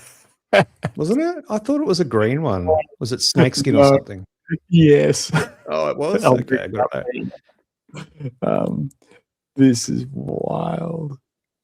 I bet these things are probably worth a fortune now. Yes. Oh, look at that. Look at it. That's sick. Oh, that's nowhere near what I thought. That is amazing. Apparently, red. Jason Momoa has one. One of these. Wow. Is it real snakeskin? I bet it is. It's probably human skin. Where's the red dot though? Some of them don't have red dots. When they're so cool, you don't need the red dot. Yeah. Okay. There's a certain level of coolness like this where it's like the snake skin does the talking for the dot. There's a cool looking camera. It's insane. Yeah. I feel like the problem is that you'd have that and it's obviously ridiculous, but no one would appreciate just how good it is. Yeah. Like they just think it's some cover or something that's not knowing that it's, yeah. Look, it come with a snakeskin camera strap that I bet isn't as comfortable as ours. Bad. You could have made one of them. Yeah, we We can make one. Look, stitching's crooked. No, I'm kidding. Well, we had someone who went to BFOP last year asked me whether we could do barramundi leather into a strap. Remember? But I don't know that. I don't know what happened to that. Barramundis aren't long enough. Yeah. You need a big barramundi, maybe a shark. Yeah, there was the green special edition Q2 called the 7 James Bond edition or something like that. Yeah, it's been awesome. I saw it in school. It was beautiful. It was actually the what was the actor who did the last sort of 3 Bond movies or 4? Daniel Craig. I think it even had his signature engraved on it. Yeah, it was pretty cool. Felicity Johnson says it's vegan python accents. Yeah, vegan. I don't know what a vegan python is, but it's python that only eats bananas and grapefruit. Momoa killed the snake himself. Wrapped his own Leica. Well, Lenny Kravitz Leica. Yeah. Final piece of camera news is that DJI finally put out a teaser, even though everyone knew it was coming, for the premium Osmo Pocket 4 Pro or 4P with the dual lens. The dual lens setup. No, they're just teasing the. Just teasing, yeah. And everyone knew it was happening, kind of thing, because it. Oh, okay, it does show a fair bit. I think because Insta360 started teasing the dual lens ones, they didn't like. Yeah, they're like, oh, let me show our dual lens one. Yeah, and it goes back and forth. It does. Anyway, it does indeed. So that's it for the camera news. In terms of lenses, there was, again, like a ton of articles. Let me just read out a couple of the top ones. Lauer's producing a CF 4.5 to 10 mil fisheye zoom for APS-C. That's going to be announced on the 13th of May as well. Viltrox are putting out a couple of pro lenses. What else? Nikon's officially announced the development of a new Nikon Z 120 to 300. That thing, like a beast, with the teleconverter as well. With a built-in teleconverter, 1.4 teleconverter. Have you heard about this one, Jim? It's only $8,000 US, probably. Yeah, that's a lot. Did you use your 7200 at the shoot? Mm-hmm. You did. How did you like it? Yeah, it's good. Oh, the new one that you hadn't used yet. Yeah. I've unboxed it. Wow, it's gone down in value now. Yeah, no, it's good. It's better than the Tamron 35 to 150. Okay. Like it's sharper. It's got better contrast and stuff like that. Yep. Yeah. So And did you end up getting your lens back from Imaging by Design, or they've still got it? it arrived today. It's in a box. Oh, cool. Well, I'm assuming that's what it is. What is it with you leaving everything in boxes? Just lenses. Never opens anything. He puts them away for a rainy day. Yeah. Oh, nice. Very nice. So you liked it? It was good? You enjoyed the experience shooting with a The 7200? 7200. Yeah, I do. No. So you'll laugh at this, Justin. So on the ride, I had a backpack and I had carried 2 bodies. I know the backpack, yes. Yeah. So I had a 7200 on one camera, the 14 to 30 f4, and I took my 50mm 1.2 because I knew in between when we were doing riding shots, I'd want that for more lifestyle images and stuff. Yeah. I probably didn't need it, but I thought I want to take it, and it's not that much more weight. It's a fair bit more weight. Yeah, That's fucking it is big. Big lens. If it was a nifty 50 or like even like a 300 or 400 gram one, but yeah, that's a kilo, that bad boy. Anyway, that lens is massive. Pardon? It's not Did you just use heavy; it? it takes up a lot of space. Sorry, Jay. I did use it. I didn't use it out on the ride really, other than I took some headshots with it when people like first took their helmets off, which I probably could have done with the other lens. If you take a few steps back with a 70, like 7200, you can shoot it at 2.8. But yeah, it is not like a 50 is nice for lifestyle, definitely. But it's I don't know. That's a heavy lens to lug around, and I probably wouldn't for that. I didn't notice it, to be fair. Like I didn't notice the bag. Yeah, so it's not relevant. Yeah, but then there's lens changing and stuff too. So what would be interesting is whether you could have got away with the 35 to 150 Tamron that you've got, or whether it's just not fast enough. Or I know it had issues with the not ghosting, but like low contrast in backlight situations, which is a really common thing. If you're shooting dirt bikes, you want the sun behind them, you want dust, and the last thing you want is all of them to be washed out and like not crisp. And then racking into 200 over 150 is a benefit as well. I shot a lot at 200, so like there's a fair chance I would have loved a 250mm lens kind of thing. Yeah. So, or like a 120 to 300 with a teleconverter. Yeah. Need a bigger backpack. Yeah. And an extra person, maybe a sidecar, a motorbike with a sidecar. Isn't it meant to be a constant 2.8? Yeah. Yeah. It would be huge. Proper sports. Like Did we remember the guy we were shooting with at that moto job? He had the Canon one, the 120 to 300. Like that thing was a beast. Remember the dude that was like a sports? He had like a beard and a monopod. That thing was like massive. Yeah, he was carrying on a monopod. Like it wasn't a camera you just put in and out of your backpack. Yes, I don't know if the Nikon one might be more compact than that. We'll see. It looks pretty, judging by how small in the picture the lens mount is compared to the rest of the lens. Like the height of it's going to be huge. Yeah, it'll be big. It'll be big. Very cool. That was the guts of the news. No, there was, like I said, lots of other little bits and pieces, but lots of rumors, lots of third-party lens stuff. There's a lot of activity at the moment. A lot of rumors about flagship bodies coming out. If they bring out, well, we know the A7R6 is coming. We know that there's potentially an X Pro 4 on the horizon. We know that Canon are about to release this new Cine camera, hybrid camera. There's a lot going on. It's good. Yes. It's really good. It is. Yep.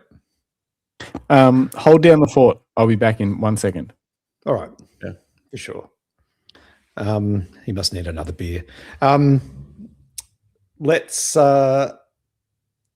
we're going to go to the competition. Maybe we'll just jump on some comments quickly while Justin's away for a moment. Where were we up to? I think we've covered most of them. talking about the Dennis is in Sydney. Hey, Dan, safe travels. I'm in Sydney for a few days. I'll be drooling over the Leica store for sure. Yeah, good luck with that, mate. And then Jason has said, this is why Sigma Foveon sensors can produce amazing monochrome. You have the sensor acuity, but retain the color channels, but you have to shoot at ISO 400 or under. I don't know that I fully understand that. Take your word for it, Jason. Do you get that? I got some of it. Yeah. Not all of it. I'm not a tech guy, Greg. Yeah. I get that. There's a lot of comments for a Lucky Strap snakeskin variant. We did a tartan one last year. Tartan? Like a custom. So it was leather on one side and tartan on the other. Not tartan leather. It was proper Scottish tartan fabric. Yep. Oh, wow. That's pretty cool. Yeah. And we've got one vegan-friendly one, haven't we? Sorry? We've got one vegan-friendly strap, which is the cotton one. I think it's almost done. I think we sold the last 3 the other day. Oh, really? Yeah. Huh. Cool. So it's back. Oh, Dennis dropped his Q3. I dropped my Q3 from some height. Massive scratches and dents. So cool.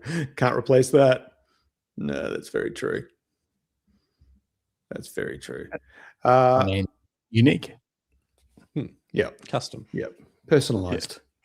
Yeah. Should we give away some Lucky Strap stuff? Yeah. All right.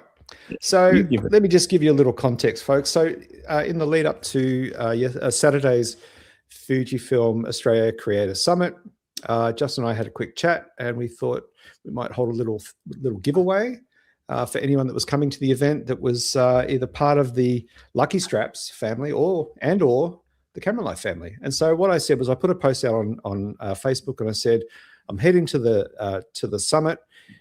If you find me, come and take a selfie with me and show me some Lucky Straps / Camera Life love. And then I had to put a caveat in there saying, preferably no touching, which I got a lot of flack for. Everyone wanted to touch me, apparently. And so throughout the day, I had people coming up to me or spotting me or, flagging me down, and we would have an amazing chat, and we would talk about what we're doing on the day, what we'd seen, what we hadn't, just, building that community, engaging with friends. And it was lovely. And so I took selfies with a bunch of people. This is Claire, who's one of my oldest Fujifilm photography friends. She's been in the Fuji X-Oz group, I think almost as long as I have, and we seem to bump into each other at every event. Always lovely to see her. And so Justin has very kindly, with the Lucky Straps, our sponsor of today's show, has very kindly offered to give away a prize to the person who I thought showed the most amount of Camera Life Lucky Strap love. And so if we just jump through some images, Jay, I think that's Emma from BFOP. Danny. No, that's Danny. Emma's next one. Sorry, that's Emma. Yeah. That's Jason Duggan. He hung around a bit. That's John Pickett, folks, and John's daughter, Haley. Oh, there's Tim Sianis. One and only Tim Sianis. One and only, yeah. He was having a ball. He was having a ball. He had such a good time. He's such a happy character. I love hanging around him. He's got good energy. And so all of these, is that the last one, I think? That's it that we've got in here. Yep. All these people came up and chatted, and that was lovely. But I have decided to choose a winner. If we can just go back to the previous photo with John Pickett. So this is John and John's daughter, Haley. I chatted with him today to make sure that this was all okay, but I'm actually awarding the Lucky Straps prize to Haley. I'm pretty sure from memory, Haley was around 10. They both came up to me very early on in the summit. We're both very excited. Haley watches the podcast with John. It's something they do together. and has been getting into photography, really loving the craft, was super excited to be there for the day, with her dad.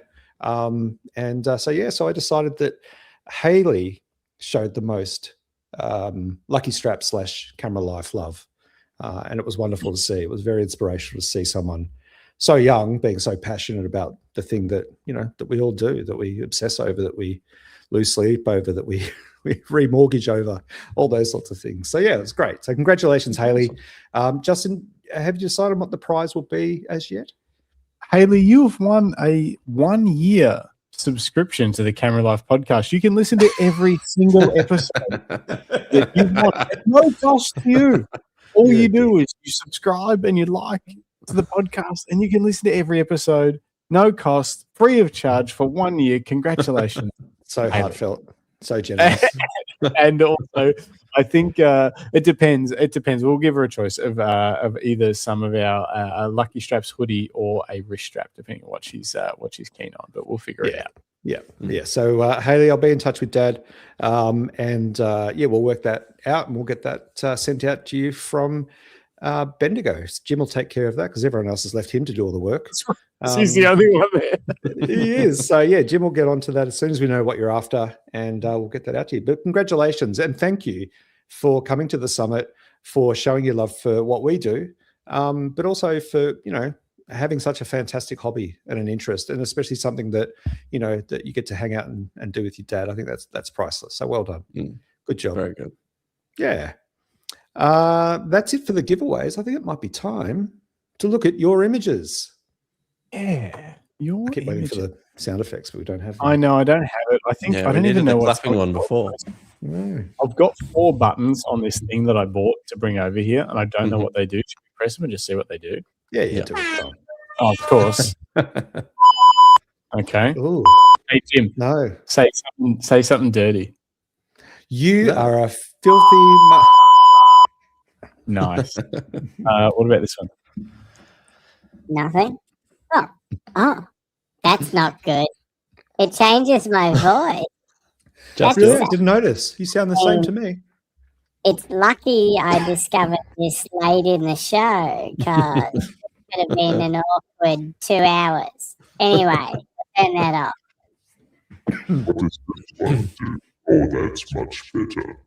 Hello, Jim. This is the devil. Buy an EFX.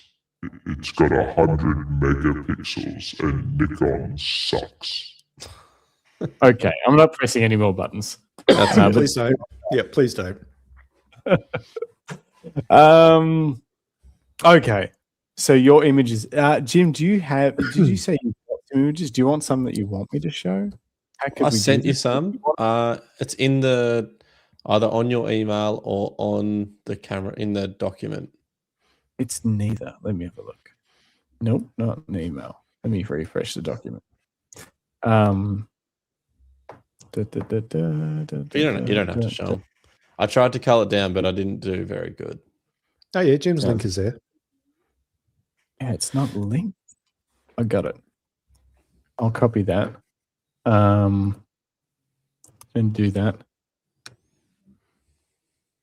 Download. Oh man, how many? If the colors are wrong, it's because I can't actually see anything. Oh please, please. I'll show some of mine first. While that's downloading, yeah, I'll do that. Alrighty. So I haven't. Oh gosh, they're in. Just while you do it, I just want to quickly do this while you're fumbling with that. Just in the chat, lots of love for Hayley. Go Hayley from Greg Carrick. Dan Hayley, you legend. Greg Carrick says use code Hayley. And John Pickett said, haha, she's watching live. So I spoke to John this morning and said, this is what I plan to do. Obviously, just wanted to get his permission first before talking about his daughter on the show. But I said, let's keep it a secret. We'll put it on live. So yeah, lots of love here, Hayley, for you. Felicity, woohoo, well done, Hayley. Bruce Moyle, awesome. And John sends, thank you guys, lots of love. So yeah, well done, kiddo.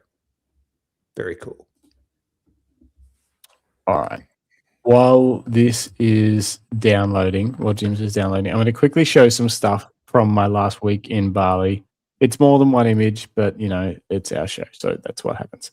But I want to explain some of the stuff I was talking about last week. So this was one of the brass stores. There was 6 in a row within one block.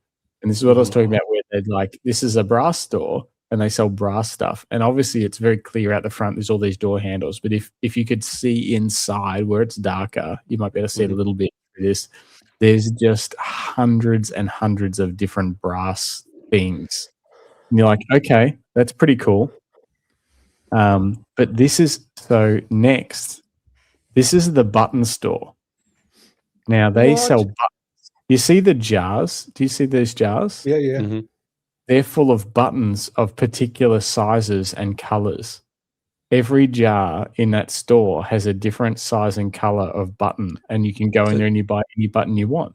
Do you buy a button or do you buy a jar of buttons? You could buy one button, you could buy 10 buttons, you could buy a jar of buttons.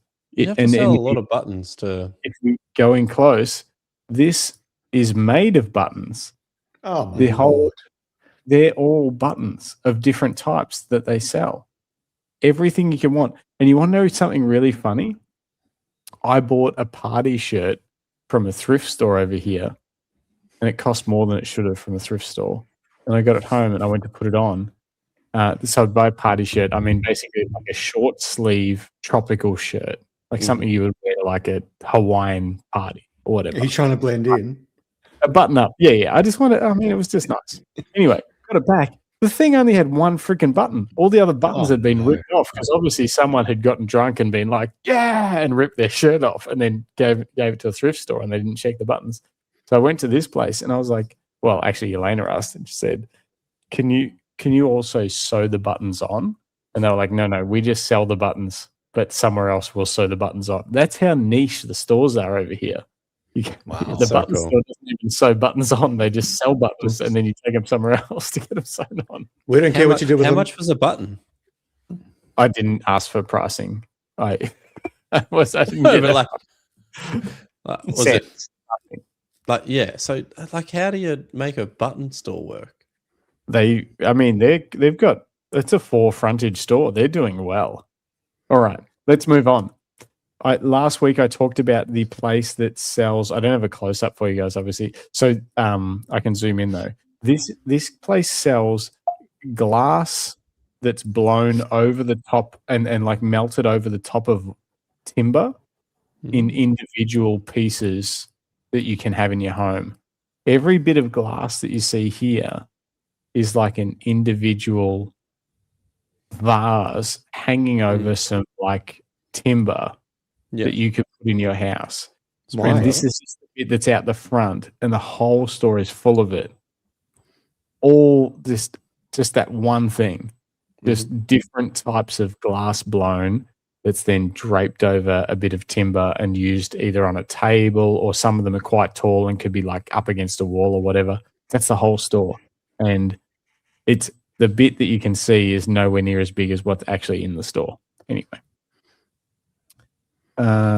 Okay, where to next? People on roofs. Everyone in Bali is so friendly. And there's these construction guys everywhere where we're staying.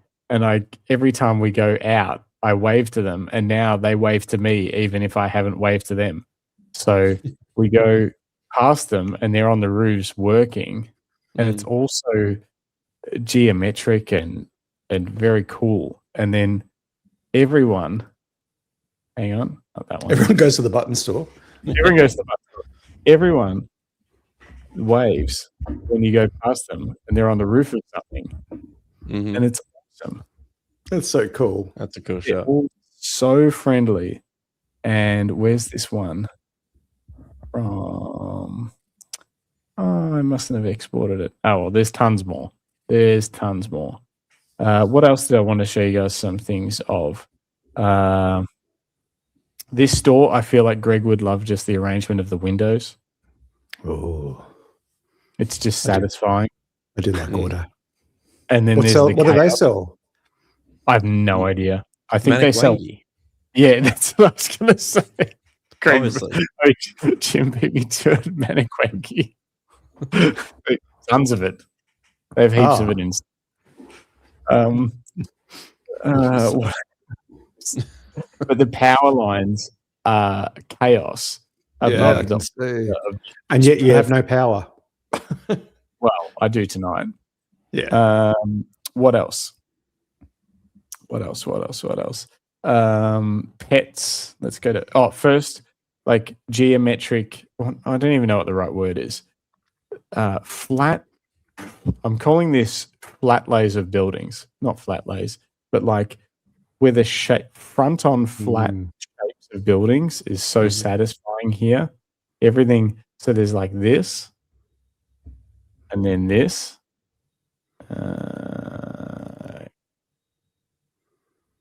And I don't know what it is, if it's the colors and the shapes and the little weird idiosyncrasies or this. It just doesn't seem to be. The colors are just, they pop when you're walking past everything. Yeah. And then finally, the weird animals. By the weird animals, I just mean cats and dogs. Cats aren't weird. Yeah, they're weird. So there's lots of guard dogs like this one. That's a great And photo. And then this one, this was an old pooch right in the walkway. We were in the middle of the road. That definitely was deciding to hold us up, and that thing on the left was such a, like, the colors in this place are just so easy to photograph. That's exactly uncropped, undone. That's just exactly as it was. That's cool. Yeah. But then more dogs, guard dogs. It's not a guard dog. It's a It's rat. a guard dog. It's a a guard rat. dog. It's tiny. Guard puppy out the front of the mart that was just 100 meters from where we were staying. And then this cat, actually before the cat, this dog that this lady was obviously just taking everywhere with her. And there's What was that? Was that on the Q3? It's a great question. Let's have a look. I've lost track of what I was shooting. I reckon this was probably on the cat. Oh no, that was Q3. F2 1/250th at ISO 200. That's lovely. It's a great photo. And I love the angle you shot it at. That's really cool. It's off. It's off. It was a quick. That wasn't a decision. That angle. No, that but it was works. A consequence. You know. Yeah, but it I works. fixed it. I didn't try and fix it. I was like, no, that's how it was shot. That's what it is. Yeah. And then this cat that I got down and hung out with. Where is it? Not that. And so it's hanging out on the ground, rolling around and looking up at the sky. And then that's cool. This was a shot of the sky that it was looking up at, which is the power lines framing. These are all the kites that are up in the air in Bali. I don't know if you've heard. They're so high, and there's so many of them. Always, tons of them. It's a whole thing. It's such a beautiful, like the place we were staying, the area we were staying was. We felt like we were much more part of the community, even only hanging around there for for a week, than like if we spent a year in a tourist area. Yeah. It was really cool. Anyway, tons more to look through and to show and to get into. Oh, do you want to see my favorite photo from last week? Please. Definitely. Okay. This is I was just going to show one. I was going to show this one.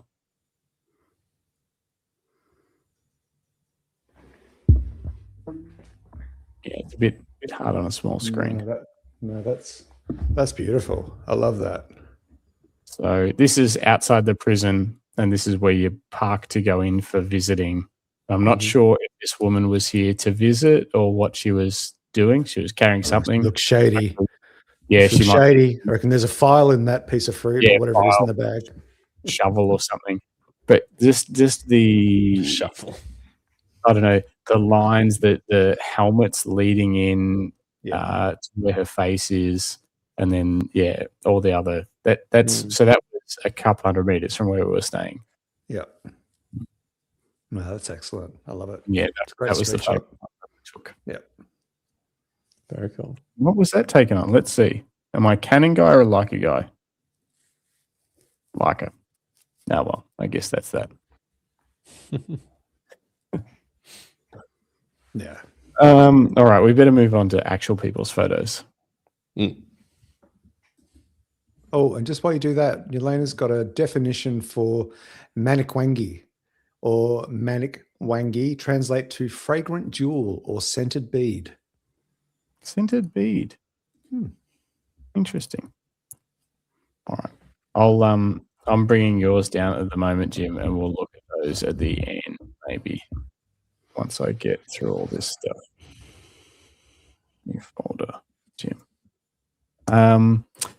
Greg, are you going to be? Do you want me to read stuff out? Are you going to be able to read? Yeah, I've got them on my phone here. Oh, nice. So we should start with Scott Longdon, Tintype Man. Yep, we got 2 weeks for Scott because I must have missed last week somehow. I remember reading it, but I don't remember looking at his photos. But anyway, we'll figure it out. So this is from last week. So Scott says, not sure if it'll make it for tonight. I've around 3,000 images to process, so it might take me a while. But this is one of the more average images, around 200 mil on the R6. Whoa. I took, thanks to Uncle Donald, on routing us via South Africa on our trip to the UK. Truthfully, I had my 150 to 600 on the R6 for the whole safari, but the animals got so close and I didn't have time to change lenses that I needed to use my phone for a heap of shots.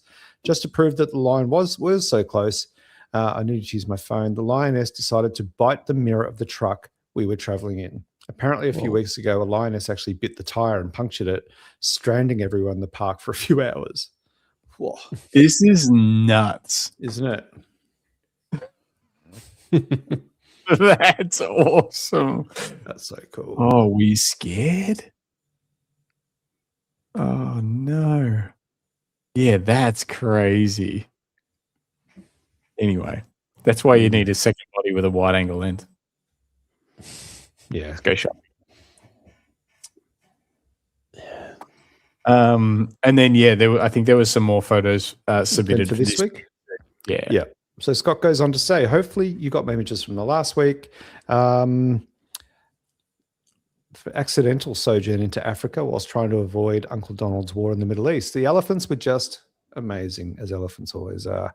We were in an open top Jeep and the elephants were so close to us that you could literally reach out and touch them. This shot was taken at 150 mil, but that was way too long and I was struggling to get images with the elephants far enough away. The thing that really blew me away was when they were breathing.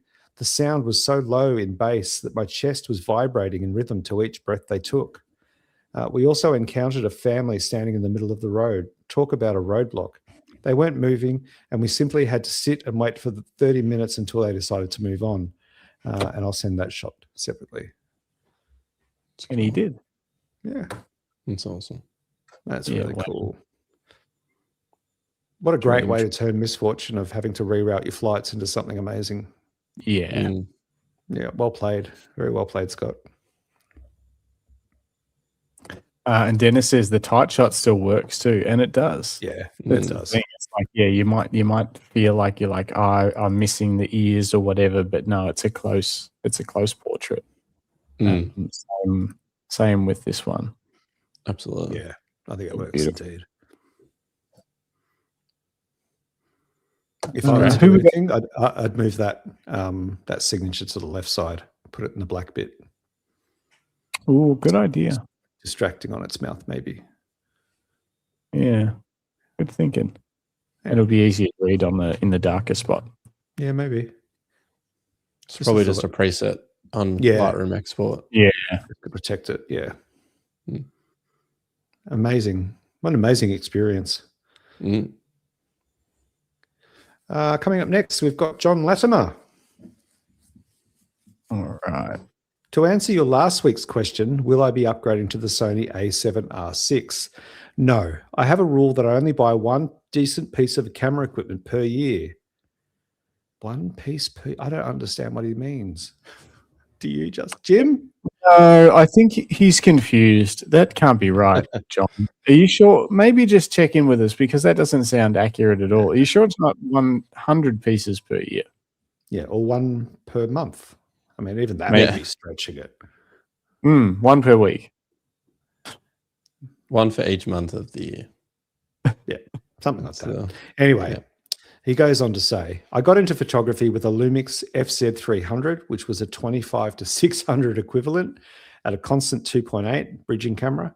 The second year, I worked out what I wanted with photography, birds and wildlife, and so I got a Sony A7R3 and a 200 to 600. Well, see, there you've already broken your rule because you said one piece. Now you've done two. So we are really confused here. Third year, last year, got Sony's 100mm macro.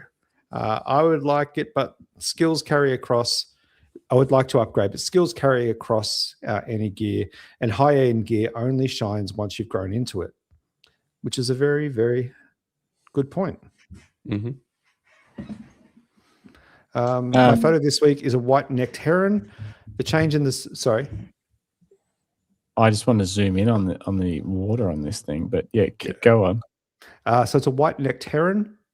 The change in this season have turned all the wetland grasses red, which made for a great background. Sony A7R3, 200 to 600 at 600 shutter priority, and 1/3200th of a second. Edited in Lightroom and Topaz to help with some noise. Love the show and the community. Take care. And we love you, John. We love your photo. Mm. A great shot. How beautiful is the contrast with the red? The color. Yeah. Yeah. Yeah, the color contrast is just amazing. Yeah, beautiful shot. Thanks, John. Yeah, nice work, mate. Crackers is up next. Oh, He's been busy. where is his? There it is. So Greg had to say, after the Fujifilm Creator Summit, as though he hadn't had enough, Southern Cross Station got swamped by the footy crowd. So I decided to hang around and take photos rather than squeeze onto a train. Multiple exposures in camera, Fujifilm XE4 with a TT Artisan 25, 1/125th of a second by 3, so it was a stack, at f8, ISO 640. Cool shot. Heck. Yeah. And square. Mm. Carrick Mm. square. Yeah.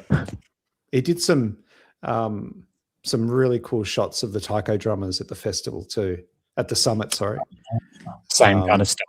Yeah, with some shutter drag and also some multiple exposure stuff. Like just, yeah, really clever. Just Greg Carrick being Greg Carrick, pushing the boundary, you know. Exactly. Yeah, amazing work. And so good to hang out with Greg, and because we don't get to actually be in person with some of these people very often, you know, and Greg and I have been on photo walks together, but often once we start a photo walk, we kind of disappear because we follow the light as we see it. But actually spending time with him and convincing him to spend $3,500 on a new lens was delightful. It was great. It's always good when it's someone else's money too, isn't it? Yeah. It's fun. Yeah. You watch that. And I honestly thought he was going to back out because the lady doing the till, there was some sort of technical issue. And then like there was 2 other people got involved. I thought, oh, don't take too long. He might change his mind. You know, like, oh no, I can't do it. But no, he went through with it. It was great. Oh dear. Well, great shot. Yeah. I like it. And I think Rick Nelson says, I feel the rush of the photo with the story. It tells me why, though. Yeah. The free travel crush. Exactly. People everywhere. All right. John Hall. John Hall. Here we go. Hi, Justin, Greg, Jim, and Jelena. Thanks, John. After a month of being cooped up at home with the flu, we managed to get out again last weekend for a walk around Sydney. We ducked into the State Library and found an interesting exhibition on Mervyn Bishop, the photographer. I'm sure you've all seen his photo of Gough Whitlam pouring soil into the land. into the hand of Vincent Lingiari. I don't know if I remember that one. Anyway, I was not expecting to take any photos here. It is not exactly encouraged. But walking through the galleries, I was struck by the framing of this stained glass window in the reading room, through the window in a darkened gallery. I waited until no one was around before quickly getting my camera out and taking a sneaky pic. Unfortunately, in the rush to get the shot, I'd forgotten that it was still set for outside, so I ended up with a 1/200-second exposure at ISO 14,400. Still, with the noise reduction in Lightroom, I was able to bring it back to something resembling a usable image. This was taken on a Z6 Mark III, 24-120 f. What is that? What? 24-120 f4S lens. About 24 mil. Yeah. Let's have a look. Good still because it's Nikon. Yeah. Let's have a look, shall we? For that ISO, this looks pretty darn good, doesn't it? And obviously a little bit of noise reduction done, but yeah, it looks great. Yeah. Nice work. And yeah, nice framing, good reflection and things. It's just it's like symmetrical, but not because of that glass. Yeah. Yeah. Very cool. Yeah, thanks, John. Beautiful shot. Hope you're feeling better. A month of the flu sounds not good. All right. Who's up next? Right. Next, we've got Jamie Vandenbrink, Tweak Productions. Here we go. Go for it. Okay. Hi, Camera Life team. Happy Mother's Day to all the mums listening and watching for yesterday. I wanted to share some photos from the lovely Mother's Day I had yesterday with my two kids, Jack and Jenna, as we went for a photography walk through the Japanese gardens in Toowoomba. Oh, that's amazing. I love that. The gorgeous autumn colors just looked amazing, creating a beautiful palette across the gardens. Jack, my 9-year-old, was armed with the Canon 70D with the 18-200, and my daughter Jenna, 14 years old, had the Canon 90D with an 18-135. And I had my R5 Mark II with the EF100L macro and a few other lenses. It was wonderful to share something that really brings me joy with my two little humans. Luckily, they're both little creatives themselves and had a good time and got some great photos too. And here is a photo from each of us for the podcast. Hope you enjoy them. Let's see. All right. So this one with the two ducks on one leg is Jenna. And I think she had the long lens, so she's obviously taken advantage of that zoom to get close on that, which is very nice. And good framing too. Rule of thirds. It's like it's all there. That's a very nice shot. Yeah. This one was from Jamie. And color. Yeah. On that, that's crazy. Yeah, dead center, symmetrical. Beautiful shot. And that was with 100L macro. Yeah. And then Jack's shot was this one. Jack actually had submitted a different one. And then there was another email come through and she was like, Jack actually really likes this one. Like, that's very cool. Yeah, even a change in mind of which one was the one. And I love it. Yep. That's cool. It's really cool. It's really interesting. It's got these beautiful layers and it's lovely. Very autumnal. Yeah.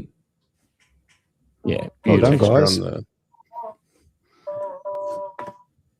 Yeah, and thank you for sharing your family photography adventure. Really cool. All right. Should we move along? Yeah. Neville Clark's up next. Where is he? New shot.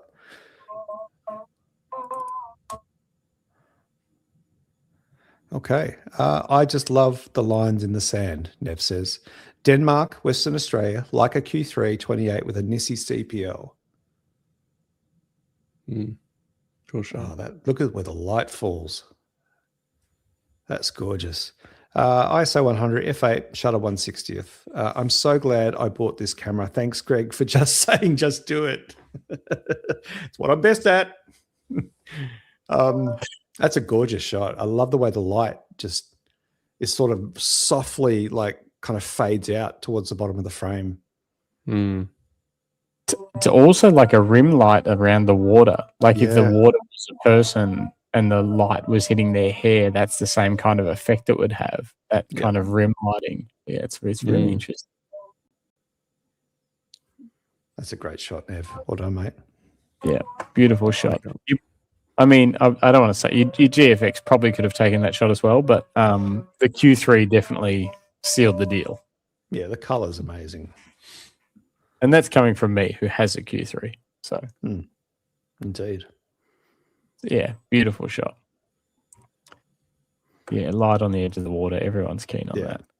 that. Yeah. Also, just going back a second, Rick Nelson says, you know what they say about the family that photographs together? They edit together. Or don't edit together. Yeah. All right. Up next, Moving on. Andrew Connor. G'day, Andrew. I love autumn, my favorite season for sure. And this one the other day, just the local lake in Sunbury. Autumn morning, light is just better, more vibrant, I think. And the coolness creates these light mists on the water. It is my definition of happiness, seeing it like this. And this was taken on my Lumix bridge, FZ 2500, 1/125th of a second, ISO 200, and Lightroom used to lighten the shadows slightly for the detail. Square crop too. That's amazing. I bet it Yeah, was I love nice standing there in that moment. Yeah. Yeah. Just enjoying it. Oh, yeah, just enjoying it. Yeah. And that softness over the water kind of draws you in to find detail. Mm. It's really well done. Great frame. Very cool. Well done, Andrew. Thank you. Up next is Dennis Smith. Oh, I've heard of that guy. Yeah, I've seen him around. I think he's a new listener, isn't he?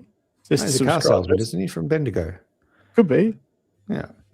Dennis Smith. Hey, mate. This was to Justin, obviously.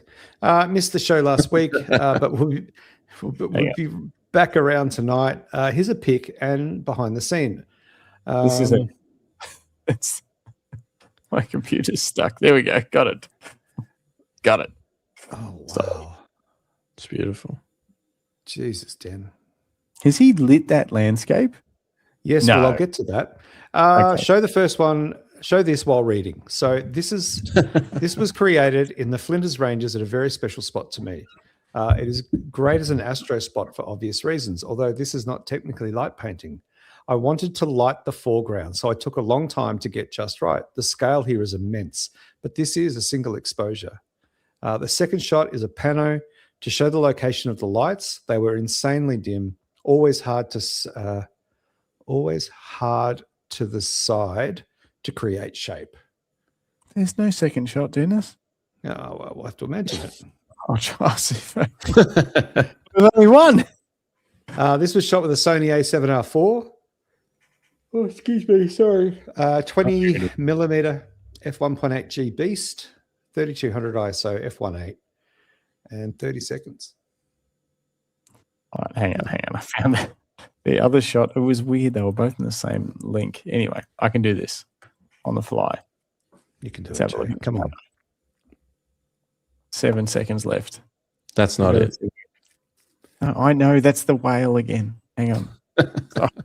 Just making sure that we were on the same page. I'm trying my best. Here we go. No, now it says there's 15 seconds left and we're still on the whale. If we go back, there we go. I'm in Indonesia. Give me a break. Mm-hmm. All right. Panorama coming right up. We can hear your computer. We can hear it chugging away. There we go. There we go. Oh, wow. Okay. So 2 lights. Yeah, that's bananas. Mm, Even just that getting is up there to bananas. place them. Not falling off. Yeah, in the dark. Getting them the right brightness. You guys must have had an awesome couple of days out there. Yeah. Yeah, that looks cool. Yeah. Dennis He says, that was, it's a long way up the hill. It was sick. Always so enthusiastic. Or wild. yeah. That's beautiful. Well done, Den. Great work. Yeah. Epic. I just want to go there. I want to visit. I'm next workshop. Next Adam Edwards and Dennis Smith workshop, I'm signing up. Cool. Gonna go to Broken Hill, gonna visit the gallery, take some photos. Nice. Actually, speaking of that, I was thinking about maybe jumping onto one of Glenn Lavender's workshops coming up. Really? Yeah, just on lighting. Yeah. Specifically portrait lighting. Yeah. Yeah. Yeah, that's a good idea. So I might treat myself to that. All right, who we got up next? Second to last is Lisa Leach. I caught up with Lisa at the summit on the weekend. Always lovely to hang out with Lisa. She's got such a beautiful energy about the craft and just about hanging out with the people, which was always great to see.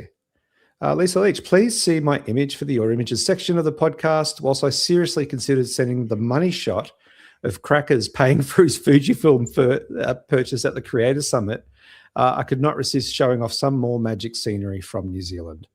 It was great to meet up with some of the TCL community this weekend. I hope Crackers remains happy with his purchase, and Mrs. Crackers has not banished him to the doghouse. Warmest wishes as always. Beautiful shot later.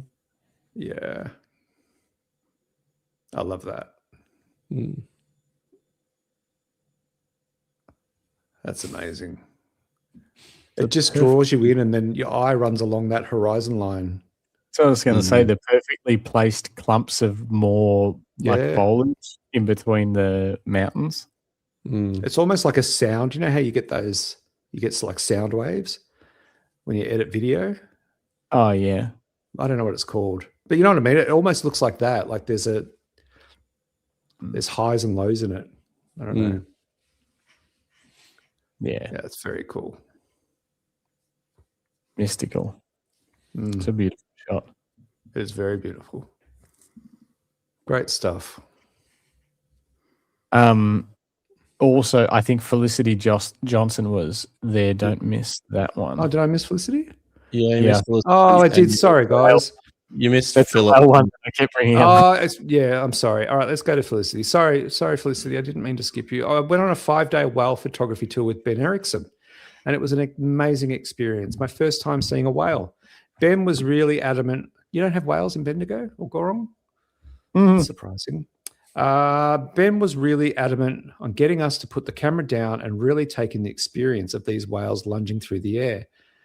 I did shed many happy tears, particularly when the baby whales jumped right out of the water with glee. I love the way they lay on their backs and just popped up their fins, waving them around. That's pretty magical. It's nice with the town in the background. Yeah. Hey, we need to enhance this. Enhance. Yeah, the detail in there. Every little dot. You can see the water coming off it. High five.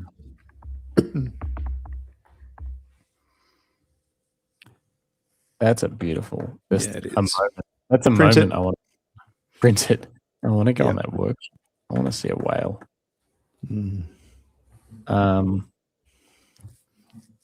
Also, I'm just trying to catch up. Did we bring up Philip Johnson? No, we missed Philip. That was. What? Yeah. Good job. Yeah, we missed Philip as well. I'm sorry, guys. We missed Philip and Felicity. Is Philip's on the And sheet? we haven't got to Rick yet, but. And then we've got Exy as a final one that there isn't any words for. Where's Phillips? Oh, Autumn in the Blue Mountains. Sorry, I'm working off my phone screen, guys, because the second screen's not here. Sorry, guys. Should we go to Phillips first? Yep, Phillips. All right, Philip Johnson. Sorry, Philip. Autumn in the Blue Mountains offers many opportunities for landscape photographers. Thus, This image was shot as a panoramic image and then stitched and processed using Photoshop and Topaz Photo. Image shot in Blackheath, New South Wales, early morning. Camera, Sony A7 IV with a 70-200 lens. Look at the color. That is so beautiful.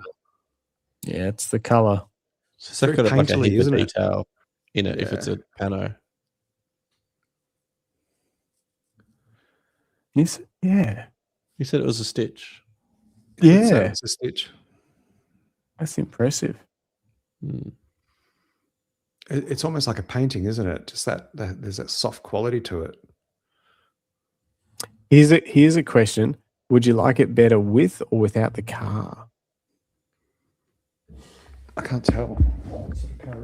I feel like I would like it better without the car because it gives more, not mystery. Like I would have a harder time placing where it is and When? what year it is, and I Yeah. think I would enjoy that more. Yep. Car Let's also. see. Let's get the chat to vote. Yeah, what do you guys think? Rodney Nicholson Car in. says car in. Rick Nelson, definitely like a painting. Yeah. Yeah, it's got that painting vibe. I mean, it works with the car. I don't think the car's an issue, but I get what you mean. How would the story alter if the car was gone? That's all I'm thinking. I'm not thinking I'm thinking just like, would I prefer to not know like what When it was kind I of would thing. leave it up to the imagination, or does the car give it scale and perspective and make you go, oh yeah, I've driven down a road like that and it was awesome. Yeah. It's hard to know. Some mixed responses in the chat. David Skinner with Jason out. Yeah. Car dates it, which can be good. Or bad. Exy says without. Felicity says car out. Yeah, it's interesting, Yeah. isn't it? As John Pickett said, mate, if the car in, if it was maybe something older, which And yeah, don't get me wrong. I'm probably not talking about removing the car. I'm talking about waiting until there 15 was no, seconds yeah, to take a shot. Yeah. I'm not necessarily saying like this is my photo now, I'll get rid of it. I'm thinking like if I was here in this moment, would I have thought maybe I'll wait and see? Yeah. Yeah. I car like it in. gives I it think scale. and it grounds it. Exactly. That's the other thing. And if it was like a tourism photo or something, sometimes they like to see cars in there. Yeah. Philip Johnson says, interesting, a photographer here was accused of removing cars. How far is acceptable? Exactly. And I don't know if I would remove the car as opposed to just would I have waiting. tried to get the shot without it? Maybe that's not even possible. I've been doing that here a little bit on some of the busy roads. If there's the front of some of those buildings I took a photo of, there's constantly scooters and cars coming past, and I'm just waiting and hoping to get a clean shot in between the traffic. I don't know. Beautiful photo, regardless. Oh, exactly. Yeah. Painting. Yeah. Beautiful painting. Jason says the car does give it a contrast of solidity against the softer ambience. That's what I Rick think. Nelson says might look like less like a road and more like a trail without a car. Yeah. Tin Type Man says the car was there, so keep it. Simple. I love that too. Yeah. So there's plenty of ways to look at it. Yeah. Amazing. Great work, Philip. Yeah, thanks, Philip. Now, I'm fairly sure this is the last one. All right. Except for Exy, who doesn't have any word with his. No words. Yeah. All right. Let's go with Rick Nelson first. Rick Nelson. Holy moly. Oh, wow. Let's just enjoy this. You got first. Greg excited. Yeah. That's cool. That's really awesome. well done. What has he said? I went to explore some new wetlands the other day on my day off. I was just walking a little off the trail to get close to the marsh area, and on the tree I was about to duck under was this guy. Now, I was planning for birds, but my favorite shot of the day was this giant grasshopper shot on the Lumix S5 Mark II with Sigma 100-400 at 1/1000th, f10 ISO 400 at 400 mil. It really punched in there. and it's just completely obliterated whatever might have been in the background. Mm-hmm. Like, That's that's, yeah, that's beautiful. Really well done. Lighting, everything's just right. It's crazy. Like an alien. Yeah, Mm. that's beautiful. Yeah, it's just there's so much detail on my screen. It's so sharp. Epic. Yeah. Oh, macro. One day I'll get time for you. You had a macro lens. I know, but I don't have time for macro. Infrared first. No, you had one though. Had one. You had the 105 macro, the Nikon one back in the day. Yeah. That was for wedding rings, and I was like, that's just shooting wedding rings. But you do it once, and you're like, wow, that looks cool. And you do it a second time, you're like, all right, I don't want to do this anymore. It's just not fun. No. Yeah, not needed. All right, Xy's got some film shots. Here is the caption. Xy says, hello. Here is the caption. If my computer would catch up. Come on. Why won't this work? There we go. Shot on Fujifilm GW683 and Fujica STX-1. Film used Lomography 800, Fujifilm 100, and Kodak 500T. These are just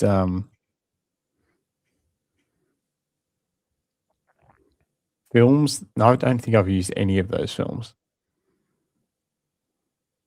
No. This photo. Yeah. I went through these with Exy last night. He hadn't shown them to anyone.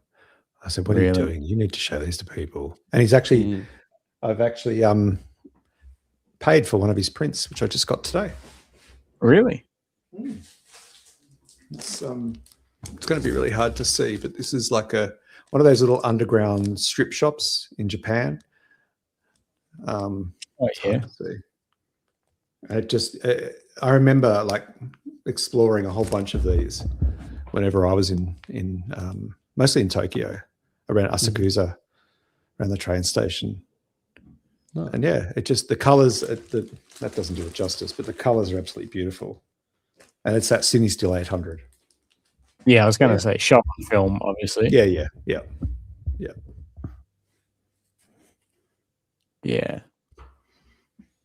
It's just got a different look. Yeah, it does. What preset, Xy? Just kidding. Dummy.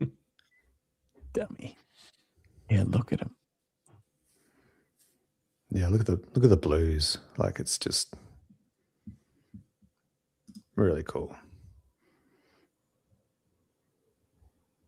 Yeah, and that's Jason's like, despite the digital attempts, nothing looks like film as much as film. Yeah, there is. And I think it's the second guessing when you edit your digital files to look like film and you're like, that doesn't look like film. Yeah. Whereas when you shoot on film, there's no second guessing. It is what it is. Done. Mm-hmm. I don't have to pretend. It's a bit more raw too. Yes. Because like you haven't gone in and edited and tweaked and made it perfect. Yep. I think this one is my favorite from that set. Colors on the right, and then negative space a little bit in the foreground on the left, but then that's balanced out by the buildings on the left. Then you've got this sun just hitting the chair and like giving that little twinkle. Yeah. lens flare in there. Yeah, little lens flare like this one. Nice. And then the guy's just doing their thing. One's just chilling, the other guy's working. I don't understand. But is it like, is this guy already finished all of his work? That's why he's empty. He's like, I'm done, man. But I'll watch you. Watch you finish off. Anyway. Yeah, great shots. Great shots. Yep. All right. Well done. You guys probably Well need to done, get to everybody. bed. What time is it there? It's almost 10. Yeah, oh my almost. gosh. Yeah. Well, Yeah, the good thing that's- is that I'm not coming to you live from someone else's bedroom anymore. I've got my own studio, yeah, so you're I on can your own. stay up as long. I'm like a grown up now. Just do a 24-hour live stream. Yeah, let's not get silly. But thank you everyone for sending in your images. Thanks. Yeah. It's good. Yeah. Love Oh, it. Jim's images. Fuck. Really? I mean, F. We're not supposed to swear. That's all right. We're Let's finish 2 off with Jim. hours and- Yeah, we're 2 hours and 20 minutes in. Cool. Let's see Jim slowly deciding that he's going to buy an adventure bike as the weekend goes on. So tell us about it. Oh my gosh, he's going down. Yeah. Mhm. So there's a few shots from this puddle. So this was like the first obstacle of the day, and this was the second guy through it. Just unfortunately, there's a few photos of him going down, Oh, wow. but he was okay. He's all right. Yeah, he's good.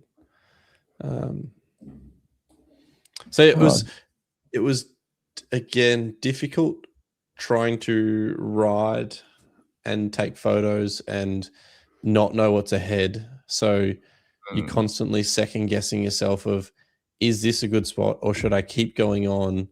Because at no point is the light perfect because you haven't been anywhere before. And you're not riding it like golden hour. It's like mid-morning, mid-afternoon, just normal light. You got to make the best of it. Yeah, and you get told, oh, this will be good, and then or just right up here, there's stop on the crest of the hill, and then 5Ks later you didn't see an opening in the crest of a hill, and you're like, he's like, yeah, you went the wrong way, and I was like, You second guess everything when they send you out first and say, oh, there's a good spot up there. It's on it. Yeah, there's a good climb, and you're like, is this the good climb? Because it doesn't seem good. Maybe it's the next. You kind of feel rushed the whole time. Yeah. Sorry, there's a few photos from this one puddle, but Oh, that's cool. the road kind of canopy. Oh. I can see what you mean about the light, Jim. It's really quite hard to work with, isn't it? It's quite harsh at this point. Though. This was lunchtime, so because it was winter, it was like I was able to backlight some of them, or there's a bit obviously direction with that, so it's not directly above.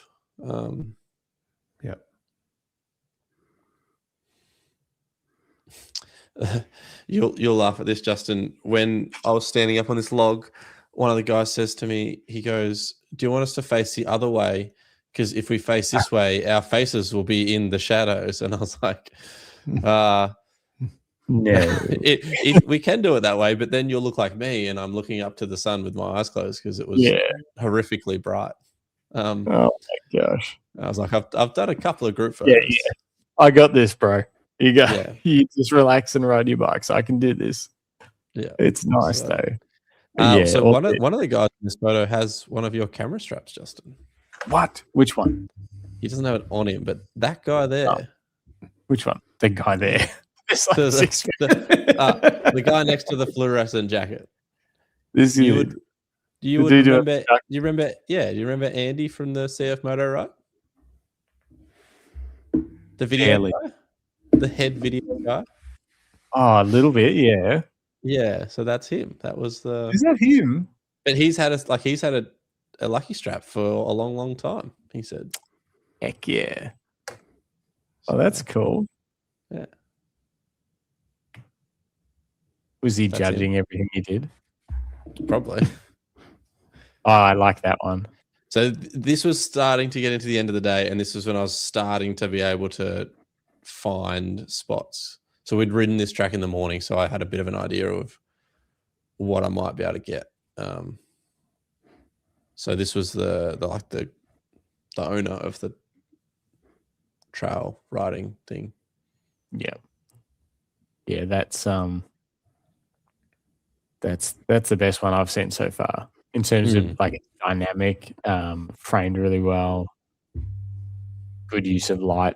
Obviously, it'd be better if it was 2 hours further into the afternoon, but you get what you get. You don't, Yeah. It's use on these days. Yeah. Yeah, nice. Oh, that's cool. So he actually went through that part twice for me. Enhance. It's sharp. Don't worry. I'm just checking, Jim. I just don't want to make sure your 7200 is calibrated. Looks okay to me. I'll let you pass. Yeah, I liked the backlit, the dust. Yeah, the dust, yeah, because it just creates this kind of a halo around him. So, yeah, nice. I think that's the last one. Yeah, it's the last one. Yeah, that's a great shot. I love that. Epic. Well done, Jim. Good job. That's great, man. The dust looks wild. Thanks. Sick. Fully. That was fun though. Yeah. Fun to do two things that you really like. Yeah. Yeah. And then go shopping for an adventure bike afterwards. Yeah. David Skinner says you used the light to your advantage, Jim. Well done. Tweak says those were awesome. And they were. Nice.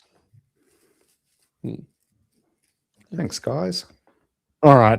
I'm going to go eat some food. Elena's probably fading away to a shadow. She's over I need to there drink some water.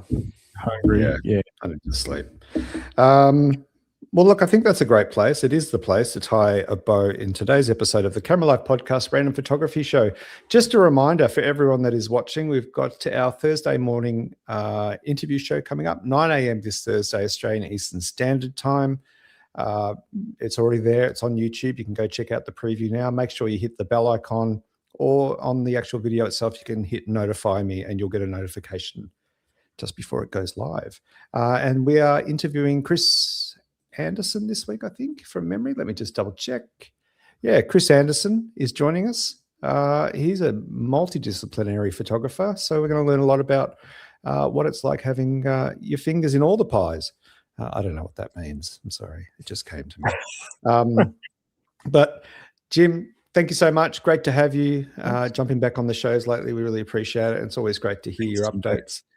And yeah, Justin, I hope you and Lana have safe travels. And how long are you going to be in that area for? Where are you staying now? We're here till Wednesday night, so I'm not sure if I'll let you know. I'm not sure if I'll be on the show on Thursday morning or not, because we won't get back until late on Wednesday night.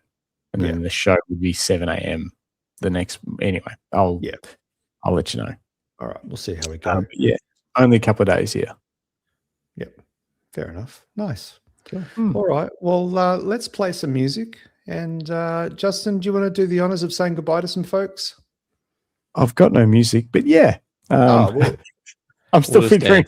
We'll just pretend. We just pretend dance. But Felicity Johnson says good night, everyone. David Skinner says good night, everyone. Bruce Moore says Chris is an awesome photographer and mate. Well, there doesn't come much higher praise than that. So everyone make sure if you can be here Thursday morning, 9 a.m. Melbourne time, that you are. And if not, listen to it later. It'll be sitting there ready for you when you are ready. Tweak Production says, good evening all. Always a joy to see everyone's images. Inspirational. Excellent. Good night, people. Bruce Moyle, good night, everyone. Nev Clark, thanks for the show, everyone. Catch us on the flip side. Who else? Tin Type Man, Greg Carrick, John Pickett, Rick Nelson, Dennis, Rodney Nicholson. Music makes this more fun. Jason is here. You could put that voice changer on and sing for everyone. Oh, what have you done? Philip Johnson. Who else is here? XD Lynn. Thank you. Great. Thank you, Jim. Thank you, Greg. Thanks, everybody. It's been a wonderful evening. This is a new viewer, Nolan Doe 1. Thank you, Nolan Doe 1. It was good to have you here tonight. And with that, we'll catch everybody. This is Justin's normal voice. He's normally got the voice changer on. Enjoy Monday night. Good night, everybody. Good night, Jim. Good night, Greg. Good night, and Justin. With that, Good night, Justin. we'll end the show.